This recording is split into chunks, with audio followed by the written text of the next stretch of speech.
ദശാബ്ദങ്ങളിൽ നമ്മൾ സഭയായി നേരിടുന്ന വെല്ലുവിളികൾ വളരെയധികമാണ്. Christian church as a whole, ലോകം മുഴുവൻ നേരിടുന്ന വെല്ലുവിളികൾ വളരെയധികമാണ്. വിശ്വാസത്തിൻ്റെ വൻതോതിലുള്ള ചോർച്ച സംഭവിച്ചുകൊണ്ടിരിക്കുന്ന ഒരു കാലമാണ്. യൗവനക്കാരുടെ ഇടയിൽ നിന്ന് വിശ്വാസം നഷ്ടപ്പെട്ടു പോയിക്കൊണ്ടിരിക്കുന്ന ഒരു കാലഘട്ടമാണ്. സഭ തന്നെ ഒരു കാലത്ത് പിന്തുടർന്നു പോന്നിരുന്ന വിശ്വാസം മറന്നുപോയ ഒരു അവസ്ഥയിലാണ്. നമ്മുടെ ഫെയ്ത്ത് എന്താണെന്ന് അറിയാൻ വയ്യാത്ത ആളുകൾ, എന്താണ് ക്രിസ്ത്യൻ ഫെയ്ത്ത്, എന്താണ് ക്രിസ്തുവിലുള്ള വിശ്വാസം, വിശ്വാസത്തിൻ്റെ ഏകാഗ്രത എന്ന് അറിയാൻ വയ്യാത്ത ഒരു കാലഘട്ടത്തിലേക്ക് നമ്മൾ പോയിക്കൊണ്ടിരിക്കുകയാണ്. അനേകം ദുരുപദേശങ്ങളും കൾട്ടുകളും ന്യൂ ജനറേഷൻ പ്രതിഭാസങ്ങളും ഒക്കെ വളർന്നു വന്നുകൊണ്ടിരിക്കുന്ന ഒരു കാലമാണ്. മനുഷ്യൻ്റെ മോറൽ സെൻസ്, മോറൽ ഔട്ട്ലുക്ക് മാറിക്കൊണ്ടിരിക്കുന്ന, ഒത്തിരി ലിബറലൈസ്ഡ് ആവുന്ന ഒരു കമ്മ്യൂണിറ്റിയുടെ നടുവിലേക്കാണ് നമ്മൾ പോയിക്കൊണ്ടിരിക്കുന്നത്. അതിന് നടുവിൽ എങ്ങനെയാണ് കർത്താവിൻ്റെ സാക്ഷ്യം വഹിക്കുക എന്നുള്ളത്, നമ്മൾ സമയത്തെയും കാലത്തെയും വിവേചിക്കുന്നവരാകണമെന്ന് ദൈവം ആഗ്രഹിക്കുന്നു. അന്ത്യകാലത്തേക്ക് നമ്മൾ അടുക്കുകയാണെന്ന് 2000 വർഷമായിട്ട് സഭ പറയുന്നതാണ്. അത് പറയുമ്പോൾ ഒരു പുതുമ തോന്നുന്നില്ല. കാരണം ഏത് പ്രസംഗം വന്നാൽ ഏത് കാലഘട്ടത്തിലും ഇത് അന്ത്യകാലമാണ് എന്ന് ഓർപ്പിച്ചുകൊണ്ടേയിരിക്കുന്നതുകൊണ്ട് ഇപ്പം ഞാൻ ഇന്ന് വന്ന് നിങ്ങളുടെ അന്ത്യകാലമാണെന്ന് പറയുമ്പം നിങ്ങൾക്ക് പ്രത്യേകിച്ചൊന്നും തോന്നാൻ സാധ്യതയില്ല. കാരണം 2000 വർഷമായിട്ട് ഇതൊക്കെ കേൾക്കുന്നതെന്നുള്ളൊരു മനോഭാവമാണ് സഭയ്ക്കുള്ളതെങ്കിലും ശരിക്കും എതിർ ക്രിസ്തുവിൻ്റെ മാനിഫെസ്റ്റേഷൻസ് ഏറ്റവും കൂടുതലായിട്ട് ഉണ്ടാകുന്ന ഒരു സമയമാണിത്. നമ്മൾ കാലങ്ങളെ തിരിച്ചറിയണമെന്ന് പറയുന്നതിൻ്റെ പ്രധാനപ്പെട്ട ഘടകം എതിർ ക്രിസ്തു വെളിപ്പെടുന്നതിനെ അല്ല നമ്മൾ നോക്കിക്കൊണ്ടിരിക്കുന്നത്. എതിർ ക്രിസ്തുവിൻ്റെ മർമ്മം ഇപ്പോഴേ വ്യാപരിക്കുന്നത് എങ്ങനെയാണെന്ന് വിവേചിക്കുന്നതിലാണ് നാം ശ്രദ്ധിക്കേണ്ടത്. എതിർ ക്രിസ്തുവിൻ്റെ മർമ്മം വ്യാപരിക്കുന്ന ഈ കാലഘട്ടം അത് അന്ത്യകാലമായേ പറ്റുള്ളൂ. കാരണം ഇത് ബാക്കിയുള്ള എക്സ്റ്റേണൽ അടയാളങ്ങൾ അവിടെ ഇരിക്കുമ്പോൾ തന്നെ യുദ്ധങ്ങളും യുദ്ധശ്രുതികളും ഭൂകമ്പങ്ങളും ഇങ്ങനെയുള്ള പ്രകൃതിയുടെ hostile nature turning hostile to man increasingly over many centuries നമ്മളത് കാണുന്നുണ്ട്. എന്നാൽ അതിനേക്കാൾ കൂടുതലായിട്ടും നമ്മൾ മനസ്സിലാക്കുന്ന ഒരു കാര്യം ഈ എതിർ ക്രിസ്തുവിൻ്റെ മർമ്മം അന്ത്യകാലത്ത് എങ്ങനെയാണ് വെളിപ്പെട്ട് വന്നത് എന്നുള്ളതാണ്. ഈ മർമ്മങ്ങൾ നമുക്കിന്ന് ക്രിസ്തുവിൻ്റെ സുവിശേഷത്തെ മായ്ച്ചു കളയുകയോ അല്ലെങ്കിൽ അതിന് മായം ചേർക്കുകയോ വ്യത്യസ്തമായ ഒന്ന് നമ്മുടെ ഇടയിൽ അവതരിപ്പിക്കപ്പെടുകയോ ചെയ്തിട്ടുണ്ട് എന്നുള്ളതാണ് ഇന്നത്തെ ഏറ്റവും വലിയ വെല്ലുവിളികളിലൊന്ന്. അപ്പം അന്ത്യകാലത്ത് വിവേചിക്കുവാൻ നമ്മൾ ചെയ്യേണ്ടത് ഒരു പ്രധാനപ്പെട്ട ഘടകം എതിർ ക്രിസ്തുവിൻ്റെ മർമ്മം എങ്ങനെയാണ് നമ്മുടെ ഇടയിൽ വ്യാപരിക്കുന്നത്, എന്താണ് ആ മർമ്മം എന്ന് മനസ്സിലാക്കുക എന്നുള്ളതാണ്. ശരിക്കും മനുഷ്യനാണ് ദൈവത്തിൻ്റെ ഏറ്റവും വലിയ എതിരാളി, സാത്താനല്ല. സാത്താൻ എതിരാളി അല്ലെന്നല്ല, അവൻ്റെ പേര് തന്നെ എതിരാളി എന്നാണ്. പക്ഷെ ശരിക്കും സാത്താൻ ആഗ്രഹിക്കുന്ന മനുഷ്യന്റെ രാജ്യം സ്ഥാപിക്കുവാനാണ്, മനുഷ്യനെ ദൈവത്തെ പോലെ ആക്കാനാണ്.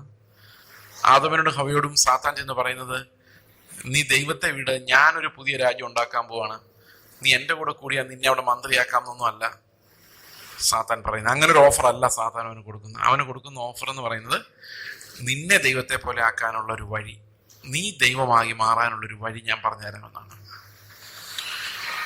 അത് നമ്മൾ വേദപുസ്തകം മുഴുവൻ ആലോചിച്ച് കഴിഞ്ഞാൽ ആ ലൈൻ ഓഫ് തോട്ട്, സാത്താന്റെ ലൈൻ ഓഫ് തോട്ട്, അതായത് മനുഷ്യനെ വാഴിക്കുക എന്ന സാത്താന്റെ ലൈൻ ഓഫ് തോട്ട് എങ്ങനെയാണ് രാജാക്കന്മാരിലൂടെ, ജാതികളിലൂടെ, തത്വശാസ്ത്രത്തിലൂടെ, അതുപോലെ ബാബിലോൺ എന്ന സംസ്കാരത്തിലൂടെ, ഇന്ന് നമ്മൾ കാണുന്ന ലിബറലൈസ്ഡ് ഹ്യൂമാനിറ്റിയുടെ ഗ്ലോറിഫിക്കേഷനിലൂടെ അവസാനം മനുഷ്യന്റെ ഹിതം മഹത്വവൽക്കരിക്കപ്പെടുകയും ദൈവവൽക്കരിക്കപ്പെടുകയും ചെയ്യുന്ന ഈ അന്ത്യകാലം മനുഷ്യൻ തന്നെ ദൈവമായി മാറുന്ന ഒരു പ്രതിഭാസത്തിലേക്കാണ് ആദമിനെ ഹവ്വയെയും സാത്താൻ നിർബന്ധിച്ച് പ്രലോഭിപ്പിച്ച് കടത്തിവിടുന്നത്. തന്നെയുമല്ല, എതിർ ക്രിസ്തുവിനെ കുറിച്ച് പറയുമ്പോൾ പറയുന്ന ഒരു പ്രധാനപ്പെട്ട കാര്യം എന്ന് പറയുന്നത്, ബുദ്ധിയുള്ളവൻ മൃഗത്തിന്റെ സംഖ്യ ഗണിക്കട്ടെ, അതൊരു മനുഷ്യന്റെ സംഖ്യ എത്ര, അതൊരു ബുദ്ധിയുള്ളവൻ എന്ത് ഗണിക്കട്ടെ, മൃഗത്തിന്റെ സംഖ്യ ഗണിക്കട്ടെ, അത് ഒരു മനുഷ്യന്റെ സംഖ്യ എത്ര. അപ്പോൾ ഈ എതിർ ക്രിസ്തു എന്ന് പറയുന്നത് ശരിക്കും ഒരു മനുഷ്യൻ മൃഗമായി, അതായത് ദൈവത്തിനെതിരെയുള്ള റിബല്യസ് ആയിട്ട് വെളിപ്പെട്ട് വരുന്ന ഒരു അവസ്ഥയാണ്. നമുക്കറിയാം അതൊരു വ്യക്തിയിൽ അവസാനം എത്തും. എതിർ ക്രിസ്തു, നമ്മൾ അങ്ങോട്ട് നോക്കുന്നില്ല. ഈ മനുഷ്യന്റെ മർമ്മം, അതായത് അതൊരു മനുഷ്യന്റെ സംഖ്യ എത്രയാ? ആ സംഖ്യ 666. ഇനി അത് കൂടാതെ അതിനേക്കാളൊക്കെ ഭയപ്പെടുത്തുന്ന ഒരു വാക്യം എന്ന് പറയുന്നത്, പത്രോസ് യേശുക്രിസ്തുവിനെ കൺഫസ് ചെയ്ത് നീ ജീവനുള്ള ദൈവത്തിന്റെ പുത്രനായ ക്രിസ്തു എന്ന് പറഞ്ഞ ശേഷം കർത്താവ് യെരുശലേമിലേക്ക് തിരിയുന്ന ഒരു ഭാഗം, അവിടെ കർത്താവിനോട് പത്രോസ് പറയാണ്, ഞാൻ ഏൽപ്പിക്കപ്പെടും, മരിക്കുമെന്ന് കർത്താവ് പറയുമ്പോൾ പത്രോസ് പറയാണ്, നിനക്കിത് ഒരിക്കലും സംഭവിക്കരുത് എന്ന് പറയുമ്പോൾ കർത്താവ് തിരിഞ്ഞ് അവനോട് പറയുന്നത്, സാത്താനെ എന്നെ വിട്ടു പോകും. അത്രയും കുഴപ്പമില്ല. അടുത്ത വാക്യം, നീ ദൈവത്തിനുള്ളതല്ല മനുഷ്യർക്കുള്ളത് അത്ര കരുതുന്നത്. അപ്പോൾ മനുഷ്യർക്കുള്ളത് കരുതുന്ന, മനുഷ്യൻ വാഴുന്ന, മനുഷ്യൻ രാജത്വം അവകാശപ്പെടുന്ന, അവനെ വാഴിക്കുന്ന, അവന്റെ ഇഷ്ടങ്ങൾ നടപ്പാകുന്ന ഒരു വ്യവസ്ഥയാണ് സാത്താന്റെ വ്യവസ്ഥ എന്ന് പറയുന്നത്. ഇത് ക്രിസ്തുവിനെതിരായിട്ടുള്ള ഒരു തത്വശാസ്ത്രം കൂടിയാണ്. ഞാനിങ്ങനെ എന്തി വലിഞ്ഞൊക്കെ നോക്കാൻ കാരണം കഴുത്തിനൊരു ചെറിയ പെയിൻ ഉണ്ട്, അതുകൊണ്ടാണ്. ഓക്കെ, അപ്പോ ഈ ക്രിസ്തുവിന്റെ തത്വശാസ്ത്രത്തിനെതിരായ ഒരു തത്വശാസ്ത്രമാണ് ഈ എതിർ ക്രിസ്തുവിന്റെ തത്വശാസ്ത്രം എന്ന് പറയുന്നത്. എതിർ ക്രിസ്തു എന്ന് പറയുന്നത് ക്രിസ്തുവിന്റെ എതിരാളിയാണ്. ആരുടെ എതിരാളിയാണ്? ക്രിസ്തുവിന്റെ എതിരാളിയാണ്. അപ്പൊ യേശു ക്രിസ്തുവിന് ഒറ്റ തത്വമേ ഉള്ളൂ. യേശു ക്രിസ്തുവിന്റെ തത്വം എന്ന് പറയുന്നത്, ഞാൻ നിങ്ങളെ സ്നേഹിച്ചതുപോലെ നിങ്ങളും പരസ്പരം സ്നേഹിക്കുക. അപ്പൊ സ്നേഹത്തിൽ അധിഷ്ഠിതമാണ് ക്രിസ്തുവിന്റെ തത്വം. എന്നാൽ മനുഷ്യൻ ജീവിക്കുന്ന സ്നേഹത്തെ അടിസ്ഥാനപ്പെടുത്തിയല്ല. മനുഷ്യൻ ജീവിക്കുന്നത് എന്തിനെ അടിസ്ഥാനപ്പെടുത്തിയ? നിങ്ങൾ ഒരാളോട് സംസാരിക്കാം, കുറച്ചു നേരം ഇരുന്ന് സംസാരിക്കാമെന്ന് തോന്നുന്നത് സ്നേഹത്തിന്റെ അടിസ്ഥാനത്തിലാണോ കംഫർട്ടിന്റെ അടിസ്ഥാനത്തിലാണോ? ആ ആളോട് സംസാരിക്കുമ്പം കംഫർട്ടബിൾ ആണെങ്കിൽ നമ്മൾ കണ്ടിന്യൂ ചെയ്യുള്ളൂ. ഒരു കൂട്ടുകാരൻ ഉണ്ടാകണമെങ്കിൽ, ഒരു കൂട്ടുകാരി ഉണ്ടാകണമെങ്കിൽ ആളുമായിട്ട് സംസാരിക്കുമ്പോൾ നമുക്ക് ഒരു വേവ് ലെങ്ത് എന്ന് പറയും അല്ലേ, കെമിസ്ട്രിന്നോ, അതൊക്കെ ശരിയായാലേ. ഒരു വസ്ത്രം വാങ്ങിക്കുമ്പം നമുക്കത് കംഫർട്ടബിൾ ആകണം, നമ്മളത് എൻജോയബിൾ ആകണം. ആഹാരം കഴിക്കുമ്പം അതിന്റെ രുചി നമുക്ക് രസിക്കണം. അപ്പൊ ശരിക്കും മനുഷ്യന്റെ എല്ലാ ഡിസിഷൻസും എന്തിനെ കേന്ദ്രീകരിച്ചിരിക്കുന്നതെന്ന് വെച്ച് കഴിഞ്ഞാൽ അത് പ്ലഷർ ഓഫ് ദ ഫ്ലഷ് അതിനടിസ്ഥാനപ്പെടുത്തിയിരിക്കുന്നത്. ഇനി വർഷിപ്പ് പോലും നമ്മുടെ നുറുങ്ങിയ ഹൃദയങ്ങളല്ല കർത്താവിന് മുമ്പിൽ അർപ്പിക്കപ്പെടുന്നത്. നമ്മുടെ മ്യൂസിക്കിനോട് നമ്മൾ കൊടുക്കുന്ന എൻജോയ്മെന്റ് ആണ് കർത്താവിന് മുമ്പിൽ സമർപ്പിക്കുകയുള്ളൂ. നിങ്ങളിത് നമ്മുടെ ഒരു മ്യൂസിക് പെർഫെക്റ്റ് ആയി കഴിയുമ്പോൾ നമ്മൾ ശരിക്കും വർഷിപ്പ് ചെയ്യാൻ തോന്നുന്നത് because we are enjoying it. ഈ മനുഷ്യന്റെ എൻജോയ്മെന്റ് ആണ് ഈ ഹ്യൂമനിസം. അത് ക്രിസ്തുവിന്റെ ഫിലോസഫി അല്ല. ക്രിസ്തുവിന്റെ തത്വം പറഞ്ഞു കഴിഞ്ഞാല് വളരെ സ്നേഹിക്കുന്നത് കൊണ്ടാണ് അയാളോട് ഇടപെടുന്നത്. ഒരാളെ സ്നേഹിക്കുന്നതുകൊണ്ടാണ് അയാളുടെ വർത്താനം പറയുന്നത്. ഒരാൾ ദൈവത്തെ സ്നേഹിക്കുന്നതുകൊണ്ടാണ് നമ്മൾ കൂടി വരുന്നത്. എല്ലാത്തിന്റെ അടിസ്ഥാന സ്നേഹമാണ്. ഒരു വിവാഹബന്ധം ഉദാഹരണത്തിന്, ആധുനിക ലിബറലൈസ്ഡ് സമൂഹം പറയുന്നത്, നിനക്ക് അയാളുടെ കൂടെ ജീവിക്കാൻ പറ്റുന്നില്ല, ഇട്ടിട്ട് പോ, നീ എന്തിനാ ഇങ്ങനെ കഷ്ടപ്പെടുന്നത്, നീ എന്തിനാ ഇങ്ങനെ, നമുക്കൊരു സ്വാതന്ത്ര്യമില്ലേ, എന്തിനാണ് ഇങ്ങനെ വല്ലവന്റെ, because you are not comfortable it's better to leave എന്നുള്ള ആണ്. കാരണം it's no longer entertaining you, it's no longer giving you pressure. പക്ഷെ കർത്താവ് പറയാണ്, സ്നേഹം ഉണ്ടെങ്കിൽ അയാൾക്ക് വേണ്ടി മരിക്കാൻ നിന്നെ വിളിച്ചിരിക്കുകയാണ്. പതുക്കെ നമുക്ക് ആ കർത്താവിന്റെ ഫിലോസഫിയിൽ നമ്മൾ മൊത്തത്തോടെ എങ്ങോട്ട് പോയിക്കൊണ്ടിരിക്കുക മനസ്സിലാവുന്നല്ല ഞാൻ പറയുന്നത്. അബോർഷൻ, വർദ്ധിച്ചു വരുന്ന അബോർഷൻസ് നിങ്ങൾ നോക്കി, ഇതെല്ലാം ഹ്യൂമൻ ഫിലോസഫിയാണ്. അതായത് ഒരു സ്ത്രീക്ക് അവളുടെ ശരീരം കൊണ്ട് എന്ത് ചെയ്യണമെന്ന് ഡിസൈഡ് ചെയ്യാനുള്ള അൾട്ടിമേറ്റ് അതോറിറ്റി സ്ത്രീയുടേതാണ്. ആ കുഞ്ഞിനെ വളർത്തണോ വേണ്ടയോ തീരുമാനിക്കാൻ ആ സ്ത്രീയുടെ വയറ്റിൽ ആ കൊച്ചിരിക്കുന്നിടത്തോളം കാലം she is the decision maker. എങ്ങനെയുണ്ട് ലിബറലൈസ്ഡ് വ്യൂ? അത് മനുഷ്യന് സ്വാതന്ത്ര്യം കൊടുക്കും. ഈ മനുഷ്യന് കൊടുക്കുന്ന സ്വാതന്ത്ര്യം, കമ്മ്യൂണിസ്റ്റുകാരൊക്കെ വിചാരിച്ചോണ്ടിരുന്ന മനുഷ്യന് മതം ഉള്ളതുകൊണ്ടാണ് ഇങ്ങനെ ചീത്തയാകുന്നത്. സ്വാതന്ത്ര്യം കൊടുത്തു കഴിഞ്ഞാൽ ഇവൻ നല്ല ഹ്യൂമൻ ബീങ്സ് ആയിട്ട് ഇവരെ വളർത്തിയെടുക്കാമെന്നാണ് കമ്മ്യൂണിസ്റ്റുകാർ വിശ്വസിച്ചിരുന്നത്. പക്ഷെ ഈ സ്വാതന്ത്ര്യം വന്നപ്പോഴേക്കും അത് മറ്റൊരാളെ കൊല്ലുന്നതിലേക്ക് വരെ എത്തുന്നു എന്നുള്ളതാണ് ഈ മനുഷ്യന്റെ സ്വാതന്ത്ര്യത്തിന്റെ ഒരു പ്രത്യേകത. അപ്പോൾ അബോർഷനെ കുറിച്ച് ലോകം പറയുന്നത്, ലിബറലൈസ്ഡ് വ്യൂ എന്ന് പറയുന്നത് നിനക്കത് കംഫർട്ടബിൾ അല്ലെങ്കിൽ തട്ടിയേക്ക് എന്നാണ്. പക്ഷെ കർത്താവ് എന്താ പറയുന്നത്? സ്നേഹം ഇതിനെല്ലാം ഓവർപവർ ചെയ്ത് കഴിയുമ്പോൾ നമുക്കത് ആലോചിക്കാൻ പോലും സാധിക്കാത്ത അവസ്ഥയിലേക്ക്. ഇപ്പം ക്രിസ്തുവിന്റെ ഫിലോസഫിക്കെതിരെ വരുന്നതെല്ലാം എതിർ ക്രിസ്തുവിൻ്റെതാണ്. ഇതാണ് ശരിക്കും നമ്മൾ മാർമികമായി, by what philosophy are we living? നമ്മുടെ ജീവൻ എന്തിനാലാണ് നടക്കുന്നത്? എന്താണ് അതിന്റെ ഡ്രൈവിംഗ് ഫോഴ്സ്? എന്താണ് നമ്മുടെ ലൈഫിന്റെ motivation? Is it Christ or is it my pleasure? ഓ, ആ പാസ്റ്റർ പ്രസംഗം കേട്ട ഒരു രസമില്ല, നമുക്കിവിടെ പവർ വിഷനിലൂടെ വരുന്നുണ്ടല്ലോ, നല്ലത്, പിന്നെ എന്തിനാണ്? എന്താ വീട്ടിലെ സഭായോഗം, എന്തൊരു സൗകര്യം, സ്തോത്ര കാഴ്ച ഇടണ്ട, അടുത്തിരിക്കുന്നവൻ പട്ടിണിയാണോ നോക്കണ്ട, അവന്റെ വീട്ടിൽ ആഹാരമുണ്ടോ, അവന് രോഗമാണോ, അവന് പ്രയാസമാണോ, അവന് എൻ്റെ വാക്കിന്റെ ഒരു ആശ്വാസം ആവശ്യമാണോ, അറിയേണ്ട കാര്യമില്ല. അതുപോലെ രാവിലെ എഴുന്നേറ്റ് പല്ല് തേക്കേണ്ട പോലും കാര്യമില്ല, കട്ടിലെന്ന് എഴുന്നേക്കേണ്ട പോലും കാര്യമില്ല. ആ ടി വി ഒന്ന് വെച്ചാടാ എന്ന് പറഞ്ഞാൽ ആ സോഫായി കിടന്നുകൊണ്ട് നമുക്കൊന്നും അറിയാതെ അത് ഇതേ പാസ്റ്ററുടെ വീണ്ടും വീണ്ടുമുള്ള പ്രസംഗം കേൾക്കണ്ട, ഇതേ കൊയറിന്റെ അതേ ഗിറ്റാർ കേൾക്കണ്ട, ഓരോ ദിവസം മാറി മാറി വരുന്ന ഗിറ്റാറുകളും കീബോർഡുകളും പാട്ടുകാരും പ്രസംഗകരും, ആ ആഘോഷമാണ് നമ്മുടെ എന്റർടൈൻമെന്റ് ആണ് ഈ വർഷിപ്പ് എന്ന് പറയുന്നത്. അപ്പൊ നമുക്ക് 4 പേര് കൂടി അപ്പം നുറുക്കണമെന്നില്ല, കർത്താവിന്റെ ശരീരത്തിന്റെ അംശമായി മാറണമെന്നില്ല. അപ്പൊ ചലഞ്ച് എന്ന് പറയുന്നത് ശരിക്കും ലോകത്തിൽ ഒരു എന്റർടൈൻമെന്റ് ഫിലോസഫി വാഴുന്നു എന്നുള്ളതല്ല, നമ്മുടെ പ്രസംഗങ്ങളിലും. ഈ പ്രസംഗിക്കുന്നവന്റെ വെപ്രാളം എന്ന് പറഞ്ഞു കഴിഞ്ഞാൽ ഇടയ്ക്ക് തമാശ പറയണം, ഇടയ്ക്ക് ആൾക്കാർ രസിക്കുന്നുണ്ടോ നോക്കണം, ഇടയ്ക്ക് അവസാനം അവരെല്ലാവരും എഴുന്നേൽപ്പിച്ച് നിർത്തി ഒന്ന് ചാടിപ്പിക്കണം. ഇതെല്ലാം ചെയ്താലേ നിങ്ങൾക്കൊരു പ്രോപ്പർ ഒരു പ്രസംഗം കേട്ടൊരു ഉണർവുണ്ടായിട്ട് ഫീൽ ചെയ്യുള്ളൂ. എനിക്ക് സൗകര്യമില്ല ഇതൊന്നും ചെയ്യാൻ. ഉള്ള കാര്യം പറഞ്ഞാൽ മനുഷ്യനെ കാറ്റർ ചെയ്യുന്നൊരു പരിപാടിയല്ല ശുശ്രൂഷ എന്ന് പറയുന്നത്. ദൈവത്തിന് മുമ്പിലാണ് നമ്മൾ എല്ലാവരും ഇരിക്കുന്നത്. അപ്പൊ നിങ്ങൾക്കിത് രസിച്ചോ എന്റർടൈനിങ് ആയോ എന്നൊന്നും ആലോചിക്കാനുള്ള സമയം പോലും ഒന്നാമതെ കഴുത്തുവേദന ഇരിക്കുകയാണ്. എനിക്കതിനകത്ത് ആലോചിക്കാവുന്ന ഒരു മെന്റാലിറ്റിയിലല്ല ഇരിക്കുന്നത്. ഓക്കെ, ഞാൻ പറഞ്ഞതേ ഉള്ളൂ. അപ്പോൾ ഈ ഒരു എന്റർടൈൻമെന്റ് ഫാക്ടർ എങ്ങനെയാണ് ചർച്ചിൽ? ഞങ്ങളുടെ ചർച്ചിൽ ഞങ്ങൾക്കൊരു കൂട്ടായ്മ ഉണ്ടായിരുന്നു. അപ്പൊ അവിടെ ആളുകൾ, ഒരു ദിവസം എന്നോട് ഒരാൾ ചോദിച്ചു, നമ്മുടെ ചർച്ചിൽ ഇങ്ങനെ ലോകത്തെ സ്നേഹിക്കുന്ന ആൾക്കാർ ഇങ്ങനെ വന്നു കൂടിയാൽ എന്ത് ചെയ്യും? അപ്പൊ ഞാൻ പറഞ്ഞു, കൂടി വന്നാൽ 1-2 ആഴ്ച കൂടുതൽ വരാൻ സാധ്യത കുറവാണ്. അതിന്റെ പ്രധാനപ്പെട്ട കാര്യം, നമുക്ക് കൊയർ വലിയ കാര്യമായിട്ടില്ല, പാട്ട് പാടുന്നൊക്കെ പഴയ കാലത്ത് 150 വർഷം പഴക്കമുള്ള പാട്ടുകളാണ്.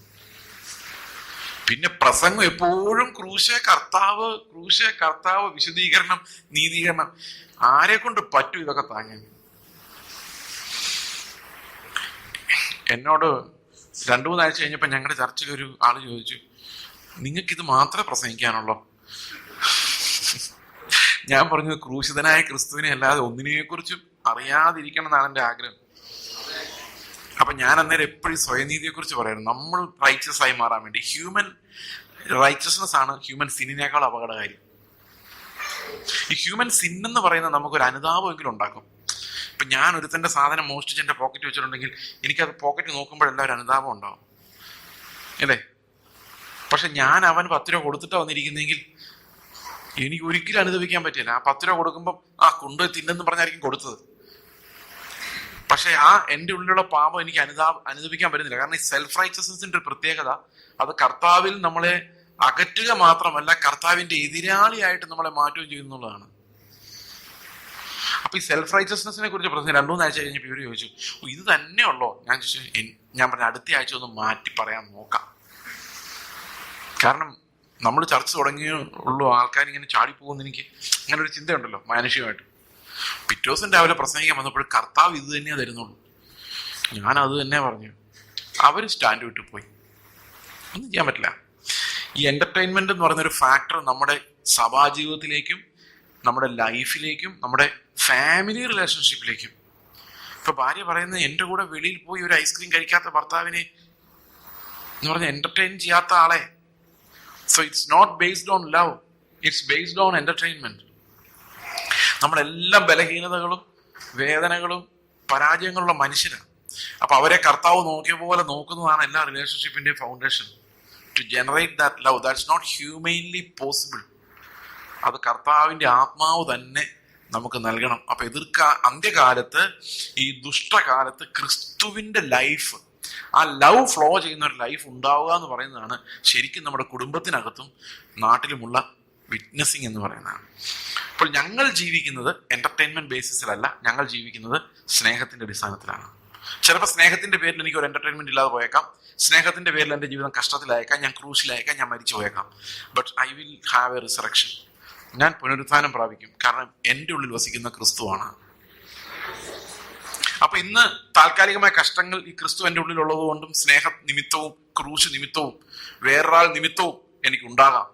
പക്ഷെ ഞാൻ എൻ്റെ എന്റർടൈൻമെന്റ് നോക്കുന്നില്ല, ഞാൻ നോക്കുന്നത് കുറച്ചുകൂടെ ശ്രേഷ്ഠമായ ഒരു പുനരുത്ഥാനമാണ്.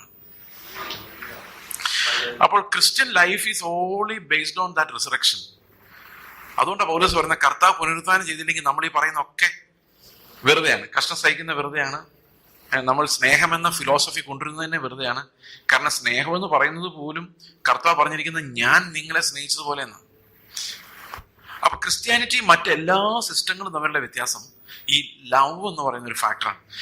നിങ്ങൾക്കത് ഒരു പക്ഷേ ഒന്ന് ഗൗരവമായിട്ട് ചിന്തിച്ചു കഴിഞ്ഞാൽ നമുക്ക് മനസ്സിലാവും. ഈ ചരിത്രം പഠിച്ചിട്ടുള്ളവരാണെങ്കിൽ ക്രിസ്തുവിന് മുൻപുള്ള ഒത്തിരി രാജാക്കന്മാരെ കുറിച്ചും ഒത്തിരി സിവിലൈസേഷൻസിനെ കുറിച്ചൊക്കെ നമ്മൾ ചരിത്രത്തിൽ പഠിക്കുന്നുണ്ട്. ഈ സിവിലൈസേഷൻസിൽ എവിടെയെങ്കിലും രാഷ്ട്രതന്ത്രജ്ഞന്മാരെ നമ്മൾ കണ്ടിട്ടുണ്ട്, വൈദ്യശാസ്ത്രം ചെയ്ത ആൾക്കാരെ കണ്ടിട്ടുണ്ട്, ശാസ്ത്രജ്ഞന്മാരെ കണ്ടിട്ടുണ്ട്. നമുക്ക് ഗ്രീക്ക് ചരിത്രമൊക്കെ പഠിക്കുമ്പോൾ ഒത്തിരി ശാസ്ത്രജ്ഞന്മാർ അന്നത്തെ കാലത്ത് അല്ലേ ഉണ്ടായിരുന്നു. യൂക്ലിഡ്, അതുപോലെ ഹിപ്പോക്രാറ്റിസ്, ഇങ്ങനെയുള്ള കുറെ തത്വചിന്തകരൊക്കെ ഉണ്ടായിരുന്നു. പക്ഷെ നിങ്ങൾ എവിടെയെങ്കിലും വായിച്ചിട്ടുണ്ടോ സ്വന്തം ജാതിയിൽപ്പെട്ട ആളല്ലാത്ത, നമ്മുടെ കൂട്ടത്തിൽ ഇല്ലാത്ത ഒരാൾക്ക് വേണ്ടി, നമുക്ക് എതിരാളികളായ ഒരാൾക്ക് വേണ്ടി ഇറങ്ങിച്ചെന്ന് അവന് ഉപകാരം ചെയ്ത് അവനെ സ്നേഹിച്ച് അവൻ്റെ കൂടെ ആഹാരം കഴിച്ച് അവന് വേണ്ടി മരിച്ച ഒരൊറ്റ വ്യക്തി ചരിത്രത്തിൽ ഒരിടത്തുമില്ല, ഒരിടത്തുമില്ല. ക്രിസ്തുവിന് മുമ്പില്ല. ക്രിസ്തുവിന് ശേഷം പലരും ഇമിറ്റേറ്റ് ചെയ്യുന്നുണ്ട്. പക്ഷെ യേശു ക്രിസ്തുവിന് മുമ്പുള്ള ഒരു ചരിത്രത്തിലും അങ്ങനെ ഒരാള് ഒരു പുരാണത്തിലും ഇല്ല, ഒരിടത്തുമില്ല. വേറൊരാൾക്ക് വേണ്ടി മരിക്കാൻ ഏൽപ്പിച്ചു കൊടുക്കുന്ന, അല്ലെങ്കിൽ അത്രയും സ്നേഹിക്കുന്ന, ആ ഒരു മക്കളോടുള്ള വാത്സല്യമുണ്ട്, ഒരേപോലെ ഇരിക്കുന്ന സഹോദരങ്ങളോട് രാജ്യത്തോടുമുള്ള ഇഷ്ടമുണ്ട്, ഒക്കെ അതിനുവേണ്ടി മരിക്കുന്നവരുണ്ട്. പിന്നെ ഭാര്യ ഭർത്താക്കന്മാർക്കൊന്നും സ്ത്രീക്കും പുരുഷനും അങ്ങോട്ടും ഇങ്ങോട്ടും തോന്നുന്ന ആ വികാരം, അതിനെ സ്നേഹമെന്ന് വ്യാഖ്യാനിക്കുന്ന ആ വികാരങ്ങളൊക്കെ ഉണ്ട്. പക്ഷെ എനിക്കൊരു പ്രയോജനവുമില്ലാത്ത ഒരാൾക്ക് വേണ്ടി, എൻ്റെ രക്തമല്ലാത്ത ഒരാൾക്ക് വേണ്ടി, എൻ്റെ റേസോ കാസ്റ്റോ രാജ്യമോ അല്ലാത്ത ഒരാൾക്ക് വേണ്ടി തന്നെത്താൻ ഏൽപ്പിച്ചു കൊടുക്കുന്ന ഒരൊറ്റ മനുഷ്യനെ നമുക്ക് ഒരു ചരിത്രത്തിൽ ഒരിക്കലും കാണാൻ പറ്റില്ല. അതിന്റെ കാരണം human beings were never persuaded by love. They were always persuaded by their own lust. അത് ഏറ്റവും വലിയൊരു കാര്യം എന്ന് പറയുന്നത്, നമ്മുടെ നിയമപ്രമാണങ്ങൾ നോക്കുമ്പോൾ നമുക്ക് മനസ്സിലാവുന്ന ഒരു കാര്യമുണ്ട്. നിയമപ്രമാണങ്ങൾ ആരെയും നീതിമാന്മാരാക്കാൻ വേണ്ടി അല്ല കർത്താവ് തന്നത്, പാപികളാണ് നമ്മളെ ബോധ്യപ്പെടുത്താൻ വേണ്ടിയും തിന്മ തടയാൻ വേണ്ടിയുമാണ് ന്യായപ്രമാണം തന്നത്. ഉദാഹരണത്തിന് ഒരു കുഞ്ഞുണ്ടായി വീഴുമ്പോൾ ആ കുഞ്ഞിനെ നിങ്ങൾ നോക്കിക്കഴിഞ്ഞാൽ ഈ കുഞ്ഞ് മഹാപാപിയാണ്. ആ കുഞ്ഞിന്റെ ആക്ഷൻസ് നിങ്ങൾ ശ്രദ്ധിച്ചു നോക്കിയാൽ ഓരോറ്റ എണ്ണം പോലും മര്യാദയ്ക്കുള്ളതല്ല. ആ കുഞ്ഞ് അവന്റെ കംഫർട്ട് നോക്കുന്നത്, അവന്റെ സന്തോഷം നോക്കുന്നത്, അവന്റെ അപ്പനും അമ്മയും വേദനിക്കുന്നുണ്ടോ അവന് പ്രശ്നമല്ല.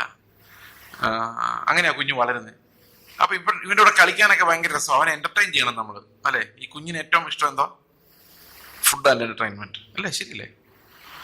എനിക്ക് കളിക്കാൻ എന്തെങ്കിലും എന്നല്ലേ പറഞ്ഞിട്ട് പിള്ളേർ വരുന്നേ, ആണോ? അപ്പൊ അവര് ജീവിതം ജനിക്കുമ്പോൾ തന്നെ അവരുടെ ഉള്ളിലുള്ള ഫിലോസഫി എന്താ? ഈ പാപത്തിന്റെ ഫിലോസഫി എന്ന് പറയുന്നത് ഈ എന്റർടൈൻമെന്റ് ആണ്. നിങ്ങൾ അവരിങ്ങനെ അവരുടെ ടോയ് ആയിട്ട് ഇങ്ങനെ കളിച്ചോണ്ടിരിക്കുമ്പോൾ നിങ്ങൾ അവരുടെ ടോയ് ഇങ്ങനത്തെ മറച്ചു വെച്ച് നോക്കി, അവന്റെ മുഖത്തെ ദേഷ്യം നിങ്ങൾക്ക് കാണാൻ പറ്റും. അവന് നിങ്ങളുടെ അത്ര ആരോഗ്യം ഉണ്ടായിരുന്നെങ്കിൽ ഒരു വലിയ പത്തിലെടുത്ത് നിങ്ങളെ തല്ലി അടിച്ച് നിലത്തിട്ടിട്ട് ആ സാധനമായിട്ട് പോയതിന്. 2 വയസ്സുള്ള കൊച്ചിന്റെ ബുദ്ധിയും 25 വയസ്സുള്ള ഒരുത്തിന്റെ ആരോഗ്യവും അവനുണ്ടായിരുന്നെങ്കിൽ അവന്റെ എന്റർടൈൻമെന്റിന് തടസ്സമാകുന്ന ആരെ ആയാലും അവനെ അടിച്ച് നിരപ്പാക്കിയിട്ട് അതെടുത്തോണ്ട് പോയിരുന്നു, അല്ലേ? ആ ദേഷ്യം മുഴുവൻ അവന്റെ നിസ്സഹായാവസ്ഥയിൽ അവൻ കാണിച്ചിട്ട് അങ്ങ് അവസാനിപ്പിക്കുക. ശരിയല്ലേ? അപ്പഴും വലുതായി ശക്തനാവുമ്പോഴേക്കും നമ്മൾ എന്ത് ചെയ്യണം? വടിയെടുത്ത് അടിച്ച് നിരപ്പാക്കി ഒരുമാതിരി ഡിസിപ്ലിനിൽ കൊണ്ടുവന്നില്ലേ അവൻ നാടിനും വീടിനും കൊള്ളരുതാത്തവനായി വരും. അതുകൊണ്ട് ഇവന് ആരോഗ്യം വരുമ്പോഴേക്കും ഇവനെ ഒതുക്കണം. ഏത് മനുഷ്യനെയും ഒതുക്കിയില്ലെങ്കിൽ, അവന്റെ ഫ്ലഷിന്റെ മോന, എന്റർടൈൻമെന്റ് ഫ്ലഷിന്റെ മോന ഒടിച്ചു കളഞ്ഞില്ലെങ്കിൽ അവന്റെ എന്റർടൈൻമെന്റ് സാധിച്ചു കൊടുക്കാൻ നിങ്ങളെ കൊണ്ട് ജീവിതത്തിൽ പറ്റത്തില്ല. ഞാൻ പറഞ്ഞ സത്യമാണോ? അപ്പൊ എന്തുമാത്രം ഒരു മനുഷ്യനെ പ്രഷർ ചെയ്താണ് അവനെ ഒരു കോലത്തിലാക്കി മനുഷ്യന്റെ മുമ്പിൽ അവതരിപ്പിക്കുന്ന അറിയോ? ഒരു കുഞ്ഞുണ്ടായി കഴിഞ്ഞാൽ ആ വലിയ പരിപാടിനെയാണ് നമ്മൾ പേരന്റിങ് എന്ന് പറയുന്നത്. നിങ്ങൾ വിചാരിക്കും പേരന്റിങ്ങിനെ കുറിച്ചല്ലല്ലോ എന്ന് പറയുന്നത്. അല്ല, ഞാൻ എതിർ ക്രിസ്തുവിനെ കുറിച്ചാണ് പറയുന്നത്. ഈ എതിർ ക്രിസ്തുവിന്റെ എന്റർടൈൻമെന്റ് ഫിലോസഫി അങ്ങോട്ട് മാറ്റി വെച്ച് കഴിഞ്ഞാൽ അടുത്ത സഭകൾക്കകത്ത് എതിർ ക്രിസ്തു എങ്ങനെ വെളിപ്പെട്ട് വരുന്നതെന്ന് ഞാൻ നിങ്ങളോട് പറയാം. പ്രധാനമായിട്ടും 3 രീതിയിലാണ് സഭയ്ക്കകത്ത് എതിർ ക്രിസ്തുവിന്റെ മർമ്മം വ്യാപരിക്കുന്നത്, ലോകത്തിൽ മുഴുവനും സഭയ്ക്കകത്ത്. ഇതാണ് നമ്മുടെ സാക്ഷ്യം ലോകത്തിൻ്റെതുപോലെ ആക്കി മാറ്റിയത്. അപ്പൊ നമ്മൾ പ്രത്യേകതയുള്ളവരായി കാണപ്പെടാത്തതിന്റെ കാരണം നമ്മുടെ ഇടയിലും കടന്നുകൂടിയിരിക്കുന്ന എതിർ ക്രിസ്തുവിന്റെ മർമ്മങ്ങളാണ്. എന്തൊക്കെയാണെന്ന് നമുക്ക് നോക്കാം. നിങ്ങൾ ചിലപ്പോൾ ഞെട്ടാൻ സാധ്യതയുണ്ട്. ഇതൊക്കെയായിരുന്നോ എന്ന് ചോദിക്കാൻ സാധ്യതയുണ്ട്. ഞെട്ടാൻ തയ്യാറായിരുന്നോ? ചിലപ്പോൾ നിങ്ങൾ ഞെട്ടില്ലായിരിക്കാം, നിങ്ങൾക്ക് ഓൾറെഡി മനസ്സിലായി കാണുമായിരിക്കാം. നമുക്ക് എങ്ങനെയാണ് എതിർ ക്രിസ്തു വ്യാപരിക്കുന്നതെന്ന് നോക്കാം. ഒന്നാമത്തേത് നമ്മുടെ ഇടയിൽ വന്നത് പ്രോസ്പെരിറ്റി തിയോളജിയാണ്. ഈ പ്രോസ്പെരിറ്റി തിയോളജി എന്ന് പറയുന്നത് നിങ്ങൾ വിചാരിക്കും IPC ഇപ്പോൾ പ്രോസ്പെരിറ്റി തിയോളജി ഇല്ല പാസ്റ്റർ, അതൊക്കെ ഞങ്ങൾ ഓടിച്ചു.